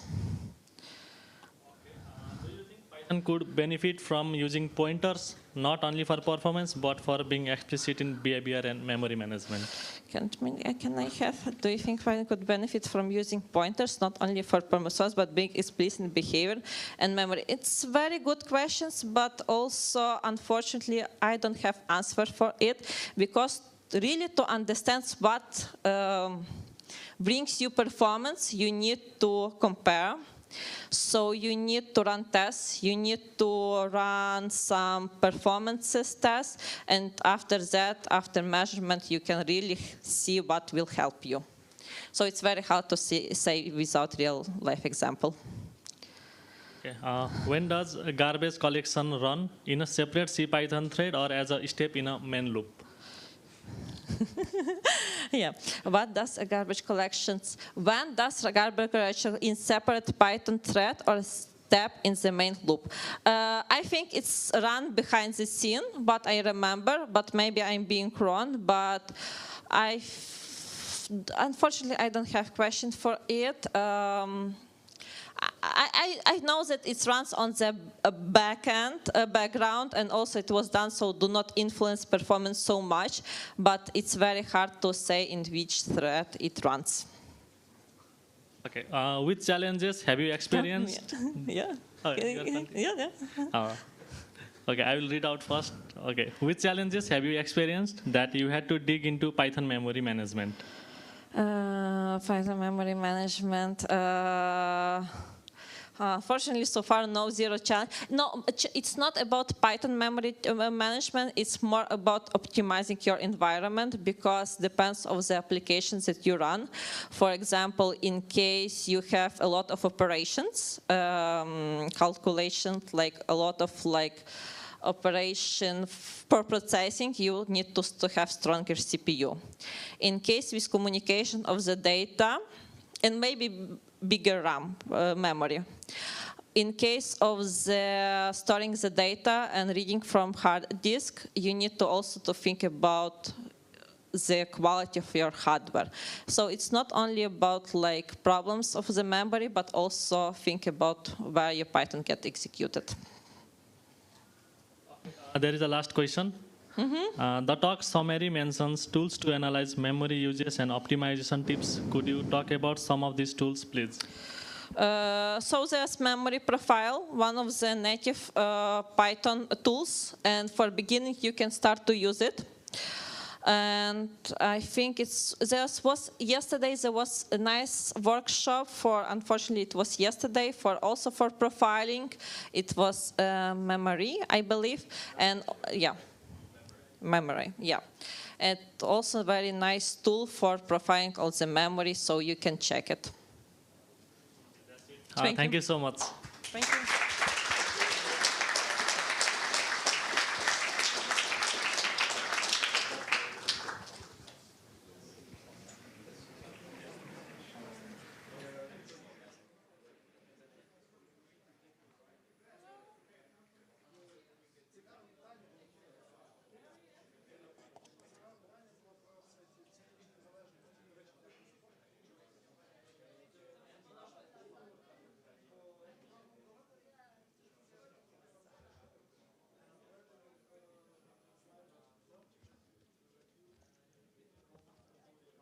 there, sorry? Yes, it is. Is there a cup for drink some water during my presentation? Just, yeah. Thank you so much.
I'm just doing my routine. Like, it's fine.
I do. Right at you. Take the hand. Yeah. It's the first question. Yeah, yeah, sorry. I only have one book. If I could, I would give out more books for you. Yeah. Okay, I think it's a long break in this room. Maybe now we can start. So we have Vinicius, like he will be speaking on PEP 683, Immortal Objects, a new approach for memory managing. Okay, Vinicius, you can take your stage. Thank you.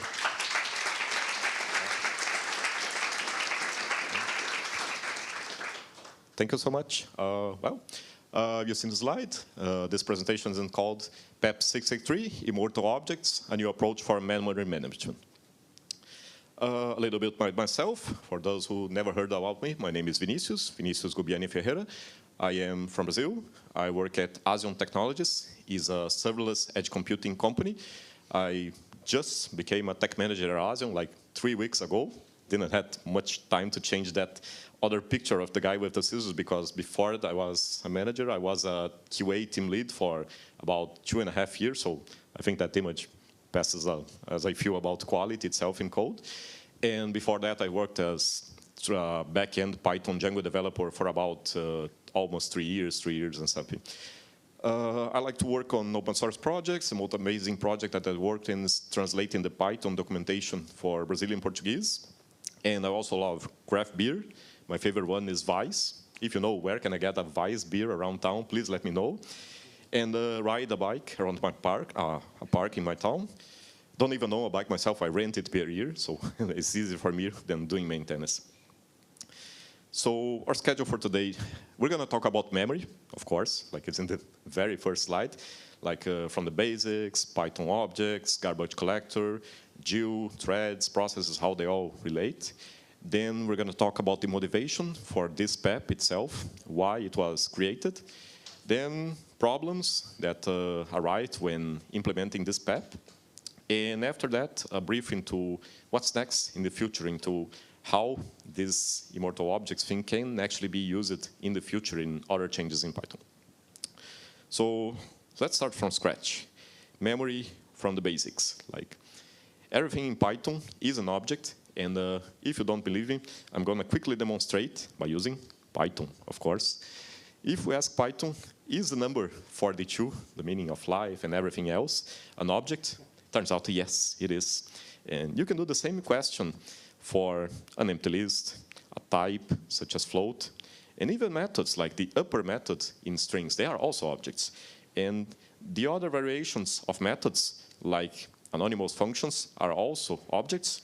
And even the isInstance method is also an object. This is quite interesting. Like you use isInstance as a parameter for itself, and it gets true. But what exactly is an object anyway? So without a ton of C code to explain, it boils down to something like this.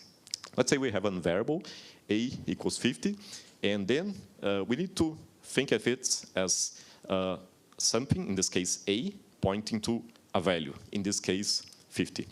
And this can actually be represented by that structure on the right, which has 3 main properties: a type, an integer, a value, 50, and a reference count, like how many things are actually pointing to this value 50. And this is like the simplified version. Just in case you want to go for the nightmare version of what I just explained, follow this link.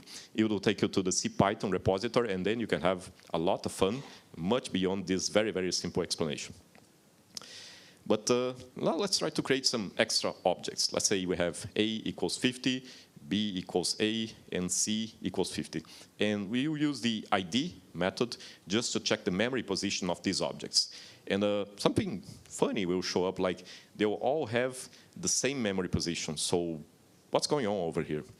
Turns out that Python didn't really create 3 new objects. It just reused one existing object and pointed these names, this A, B, and C, to the very same object. So the reference count for it is actually 3. 3 things are actually pointing to it.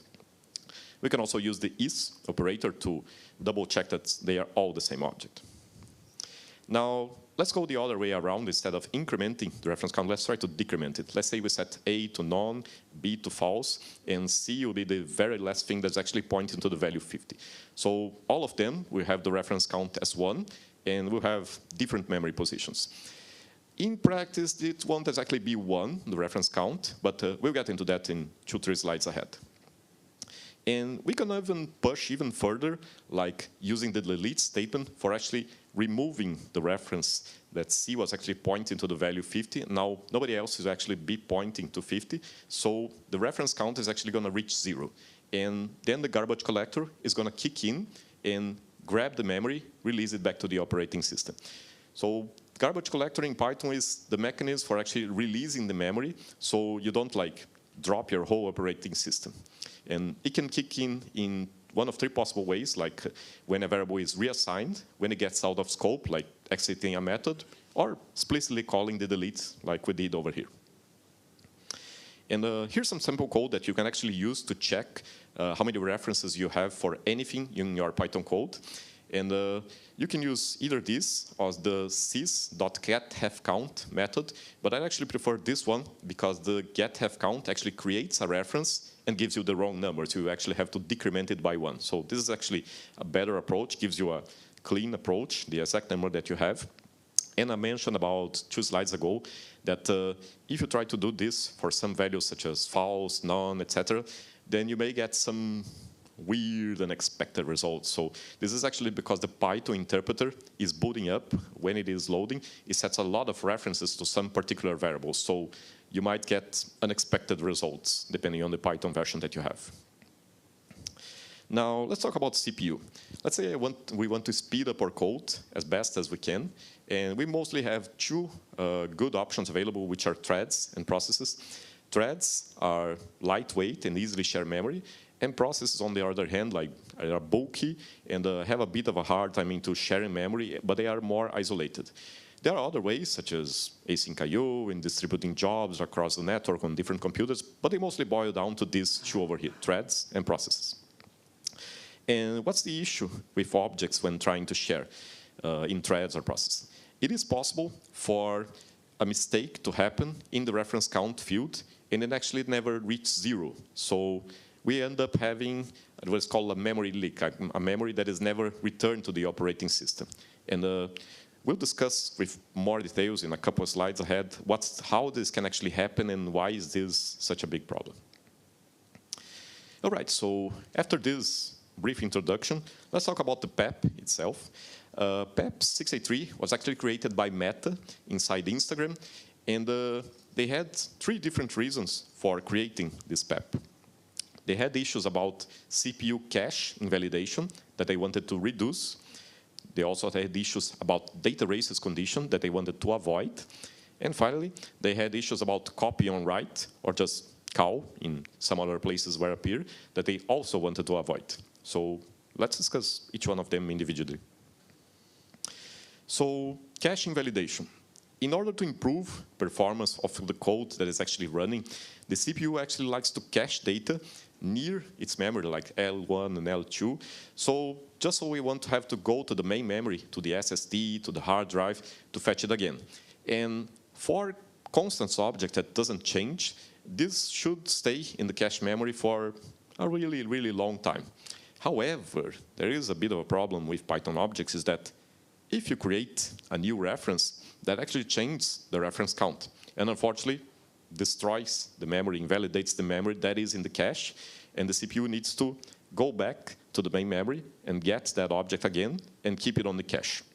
So if we really, really had immutable objects in Python, this wouldn't actually be a problem because then the reference count wouldn't need to change, and we will have a slightly quicker code in execution since we wouldn't need to spend another cycle into going back to the main memory.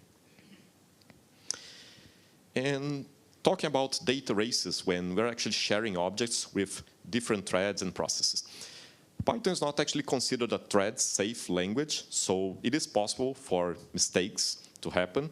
And as I mentioned before, like the reference count code never reached 0, and we have to deal with that. So this is what we should expect the code to happen. Let's say we have an object which is shared with 2 different threads. So the reference count for these threads for this object, is actually 2. And both of these threads are done with this object. And they're gonna the first thread release the reference count, just decrement from 2 to 1, and sometime later on, the second thread is going to do pretty much the same thing and decrease it to 1, from 1 to 0. And since now it actually reached 0, the garbage collector is going to once again collect this memory and release to the operating system. So everything is fine, everyone is happy, and life goes on. Now let's discuss what does when it doesn't happen quite that way. Let's say we have the same scenario where we have a Python object. It is shared with 2 different threads, but they are done with the object and decide to release it at the same time. So the first thread is in the process of actually decrementing the reference count, and all of a sudden gets interrupted by the second thread. It is waiting. And now the second thread decreases the reference count from 2 to 1 and gives control back to the first thread. And now the first thread is actually going to continue on where it was, but not decrement the reference count from 1 to 0. It's actually going to decrement from 2 to 1.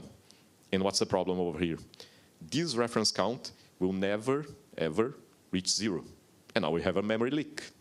Thank God, at least we have a solution for this. It is our very good friend, the Jill.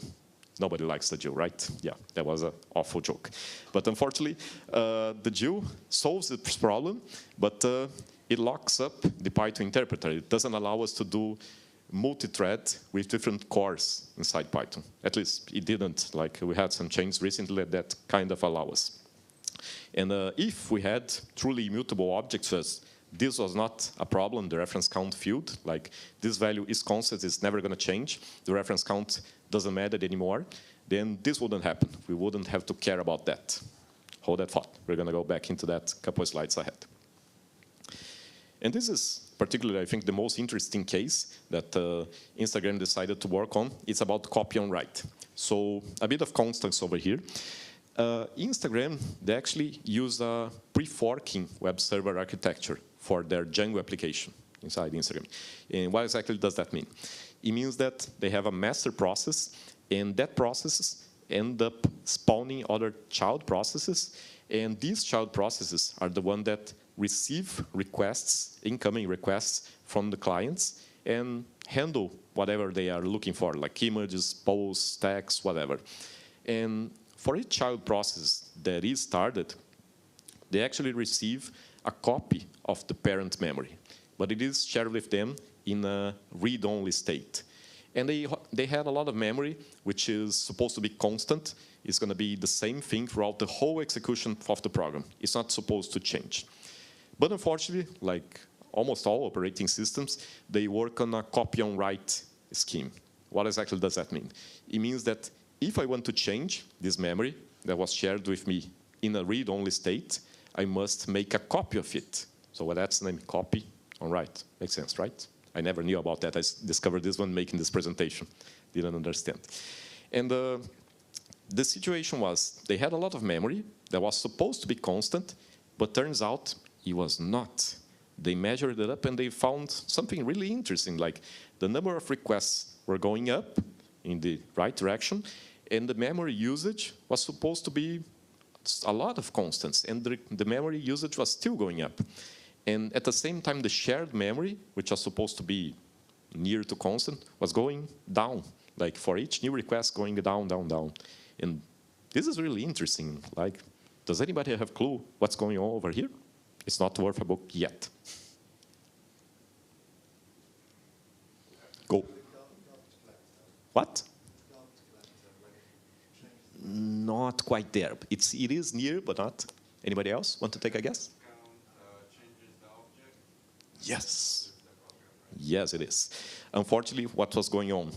Like, you're sharing objects with different processes, and they are supposed to be constant. But unfortunately, for any new reference that you make into another process, it ended up creating or removing a reference. And unfortunately, that object that was supposed to be constant, it was not, because the operating system unfortunately disagreed with us. And here's a more practical example, just in case somebody didn't get it. Like, let's say we have this object. We created 2 child processes. So each one is actually keeping a reference for the object. And now, let's say one of the child processes is done with this object. So it's going to change the reference count from 2 to 1. And this is like supposed to be a constant, and I'm gonna ask you, did this value of 50 changed? It didn't, right? But unfortunately, this operating system disagrees with us because he looks at the whole object, not the value itself. So this is like the tricky part for anybody who's coming from Java, from JavaScript, from, I don't know, COBOL, coming new from IT or any whatsoever, doesn't have a clue what the garbage collector is, reference count, the GEO itself. It's going to look into that very cool line over there. Oh, A equals 50. Did this value change? It did. Under the hood, it changed. So that is awful. And what the engineers inside Instagram wanted to achieve, they actually wanted to achieve truly immutable objects. But before we get any further into this presentation, we have to make some common ground over here. They wanted to achieve things that are truly immutable, but they ended up calling it immortality, or immortal objects. And why is that? Probably because the name immortal reminds us of something that will live through the whole start of the program until the very end. Also, probably not to make any confusion about things that are supposed to be immutable, like strings and tuples. And by the way, I have news for you. They lied to us. I've been lying my whole life. Strings and tuples are mutable. If they tell you otherwise, then they are wrong. Like, you can change the reference counts, so they are mutable, let's call, but you don't like to discuss that in a job interview or any kind of stuff.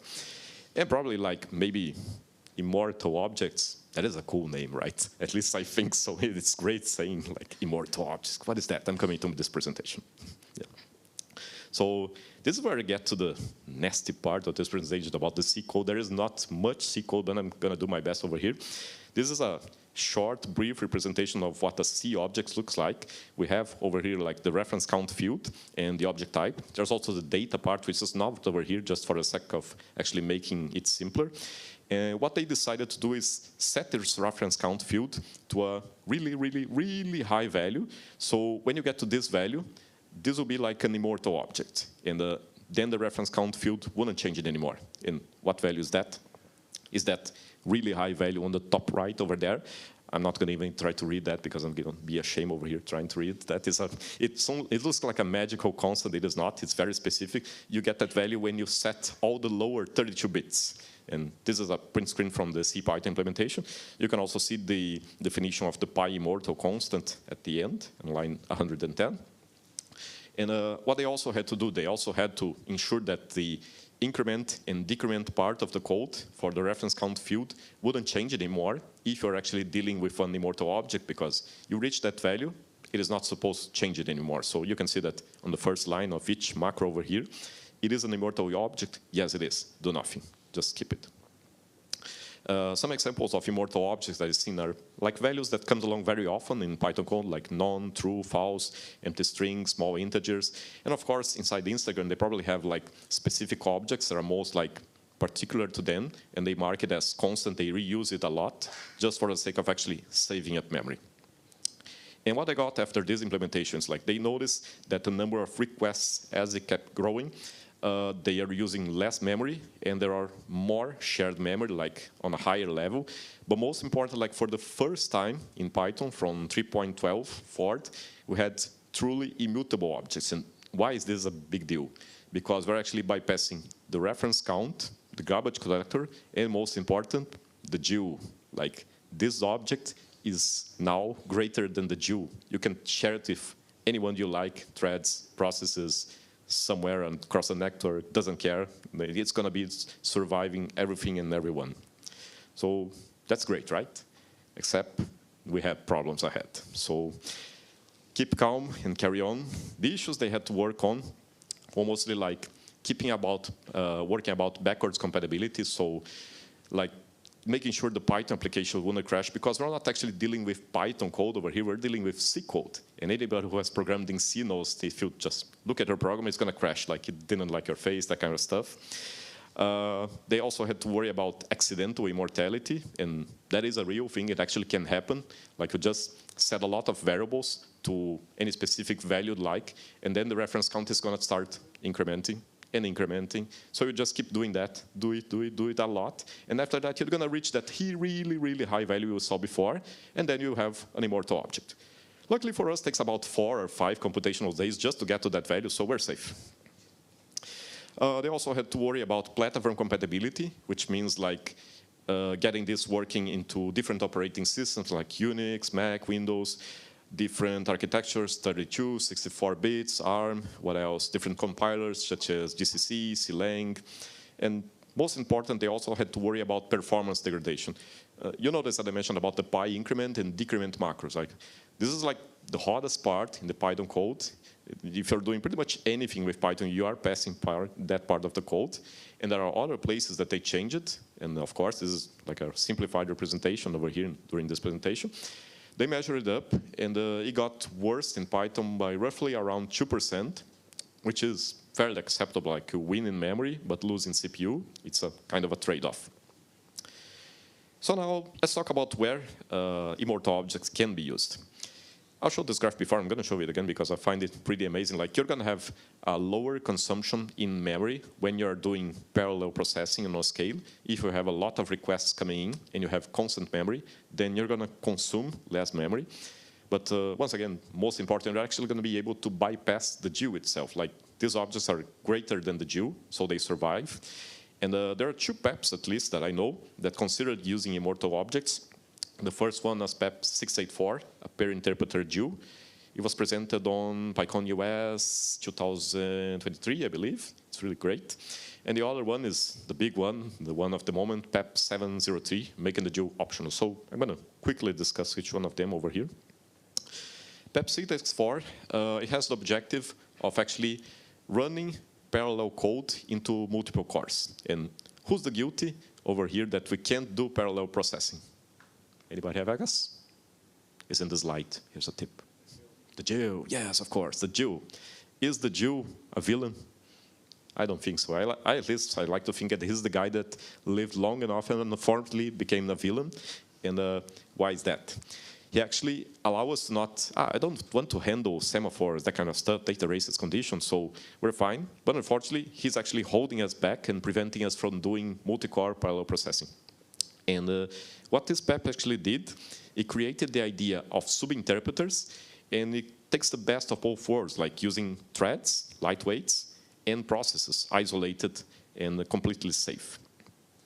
So this PEP actually did stop sharing the GUI when you're using subinterpreters. It used isolated interpreter execution. We had for a while that. Also isolated interpreter state, still going on even after this PEP was actually closed. And reduced the number of global variables. We had over 4,000 of them in the code, and now I think it's around 2,000 something, not sure about the exact number. And I had to bring this up because I found this really amazing. I had a feeling this PEP was actually never actually meant to be taught because this says how to teach this, and I found it really amazing. Like, in addition to Py new interpreter, you also have Py new interpreter from config. Kept reading on, and I found that this Py new interpreter from config is actually a struct in C with a field on GUI. You set it to true, you get yourself a new isolated GUI, and you set it to false, you get just the plain old Python as it used to be, like from Python 3.11 and backwards. And to wrap it up, this other PEP over here, PEP 703, making the GUI optional. So this PEP actually considers the idea, yes, we will have what we've been discussing so far, immortal objects such as true, false, none. So these guys will actually stay alive for longer than most objects. It will also have the idea that, yes, we will have to change the Py increment and Py decrement macros for doing nothing on those immortal objects.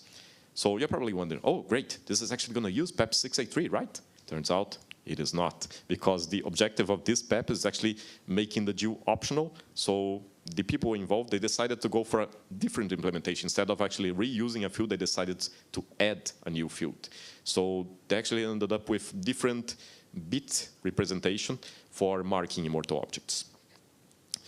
So this PEP has mostly three main parts, which is immortalization, what we've been discussing so far. It also takes the idea of deferred reference counting, which, if I got it correct, is like postponing releasing memory for methods and modules, because they will be changing a lot and very often. So we'll actually use cyclical reference counting instead of the usual garbage collector way. And it also creates the idea of bias reference counting, which I got it correct, is like saying who's the current owner, which thread owns the object right now, who can actually change this object. And my opinions about this PEP, this is not a big surprise. There's going to be 2 versions of Python, one with the GIL and another one without it. It'll be slower, a lot slower, like depending on which CPU you're actually using, 5 to 8%, so you have to measure it carefully just to see if it's actually worth using it. There will be a lot of code that needs to be recompiled, and there will be a lot of code that is not thread safe that will show up, unfortunately. So here are some references if you want to check it out further, going to this. The second link, I think it's the most useful one, is like the actual implementation of the Immortal objects itself. Just in case you like C code, you can follow this link and you probably have an awesome time. So if you have any questions, you can look for me into any of these social media, email, etc. I'm not that active on social media. Thank you so much for staying until the end. Thank you. Obrigado. Gracias. Gracias.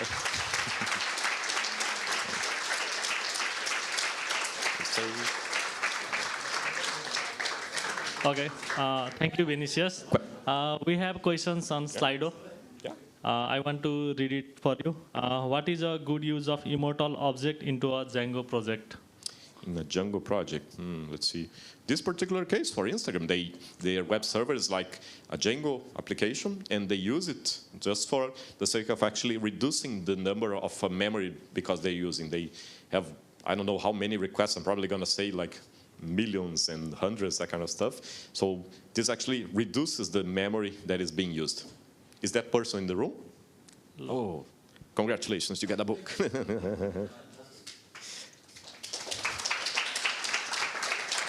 Thank you. Have a nice reading. What is a good use of Immortal object into a Django project? Oh, this is the same? Is it the same? Yeah. Are Immortal objects protected? Quick, before anybody. Go, sorry. Are Immortal objects protected from being deallocated? Sorry. Are Immortal objects protected from being deallocated?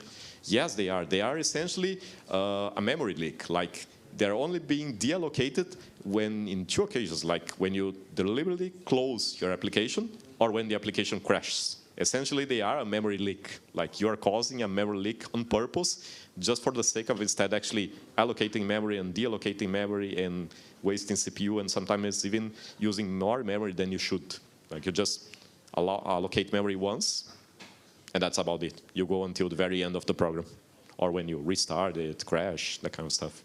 Okay. What tools or techniques do you recommend for identifying and resolving memory leaks in Python applications? I didn't get it, sorry. What tools or techniques do you recommend for identifying and resolving memory leaks in Python application? Wow, that's a good question. I'm not the best expert in profiling. I would recommend, I saw a workshop about memory ray, that's correct. Somebody been to this workshop during the conference. That is a tool that can be used. There probably are other tools to manage memory to check if its memory is actually leaking. Usually, like when memory starts to go increasing, and without stopping, there is a possible way of finding a memory leak. Memory, sorry, I misspelled the name of the tool. Yeah. Can you explain how to mutate an immutable string? Strings, they are said to be immutable, and they are like you can't like add a new letter in the middle of a string, like trying to change, like for example, position 3 of string. That's gonna give you an error, but you can't actually you can change like the reference count of that string. So it is mutable and not mutable at the same time, because you can mutate it in a lower level, in the C level, of how many things or how many names are actually pointing to that string. But changing the string itself, you can't do that. Python code is not actually going to allow you to. In C Python. That's cheating, not in Python. Oh yeah, but changing directly like the position of the string. You can't do that. Okay, will it be possible to create custom immortal objects? Yeah, in the future, maybe. Right now, you can only do it at a C level. There is a question I got before, like right now, on a higher level, just using Python by itself, you can't. You have to like set it by using the C Python implementation. You can't directly, like in an application, set an immortal object. Maybe in the future, in a next release, who knows? What's the status of the PEP? How likely is it to be accepted? Could you go to the start of the question again? Sorry. What's the status of the PEP? I believe it is closed right now because this was actually delivered with Python 3.12. I think that is. Is the garbage collector called once an error is raised? For immortal objects, the garbage collector called once an error is raised. Actually, the garbage collector for immortal object is never called because the reference count never reached 0. The garbage collector is only called when for objects that have the reference count as 0. So this the garbage collector is actually every now and then being called, but for those objects it is not. It does nothing on them. Why don't use atomic CPU instructions to avoid data races instead of implementing the GIL? Why don't avoid? That is a good question. Yeah, I'm going to read the question again. Why don't use atomic CPU instructions to avoid data races instead of implementing the GIL? I think that might be particular depending on the architecture itself. So that'll be, might be wrong over here, might be a thing that is more specific to specific hardware types. So it's not like an implementation that you can use completely in Python itself. I'm not sure that is actually possible for all types of architectures. Might be something that is architecture specific. I'm not sure if I answered that correctly. It is an opinion.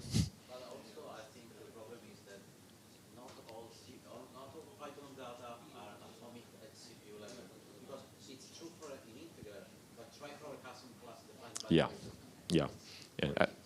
As you mentioned, I'm going to repeat. That is not true for all data types in Python. For some, the more native ones like integer and float is likely, but for custom like a specific object or class, they're probably not. Yeah, I agree with you on that one. Thank you. Okay. What is the relationship between interpreters, processes, and threads in the case of PEP 684? Interpreters, processors, and threads. PEP 684, it actually created the idea of having an isolated interpreter with its own GIL. So let me check the question again. So you have a more isolated environment for running your code, and it's more safe regarding memory. Like memory is not going to escape each sub-interpreter. So you can do like threads and processes in a more secure and isolated way, in a way that is not going to spill over between different executions. Like you have a main processes, and from the Python processes you start different sub-interpreters, and each sub-interpreter is safe. Nothing can escape on it, except you explicitly tell it to. You can run it with the main GIL, but that doesn't sound like a very wise thing to do. Why would you do that? What techniques does garbage collector uses to find quickly which objects have reference counter equals to 0? Because there should be a lot of objects in Python's memory. Usually that is done like automatically every time in those 3 cases, like when a variable is reassigned, goes out of scope of a method or any other execution, or automatically when it reaches 0. It's like it is triggered under the hood in the C Python code, at least as I read for this presentation. So it's not something that goes on continuous. Like if you halt your Python code, stop it in like a specific line with PDB, that kind of stuff, then the garbage collector will also stop. It's not going to do nothing. How does Python's garbage collection is different from manual memory management in languages like C or C++? As far as I know, I could be wrong over here, like managing memory in C and C++ is something like you have to do it manually, like by yourself. So if you forget to do it, then you are in big trouble. And Python does that for you like automatically. Like, so it's something that you don't usually worry about memory, except when you are having memory consumptions problem, like you're consuming a lot of memory, then you start to worry. Okay, last question. Can you explain further why we are safe in regards to accidental immortal objects? Mostly because that number I mentioned before, setting the lower 32 bits, it is a really high number, and you need a lot of effort in the Python level itself. So either you have like a deliberate code that is actually trying to force that on purpose, or like, I don't know, I'm sorry for my words, you're the worst programmer ever, like to let something like happen, because how can you actually reach that really high number? I don't think a specific case that can actually happen. It is possible, but I think only on purpose. I'll never try to do something like that. Thank you, that's it. Yeah. Thank you for Thank you.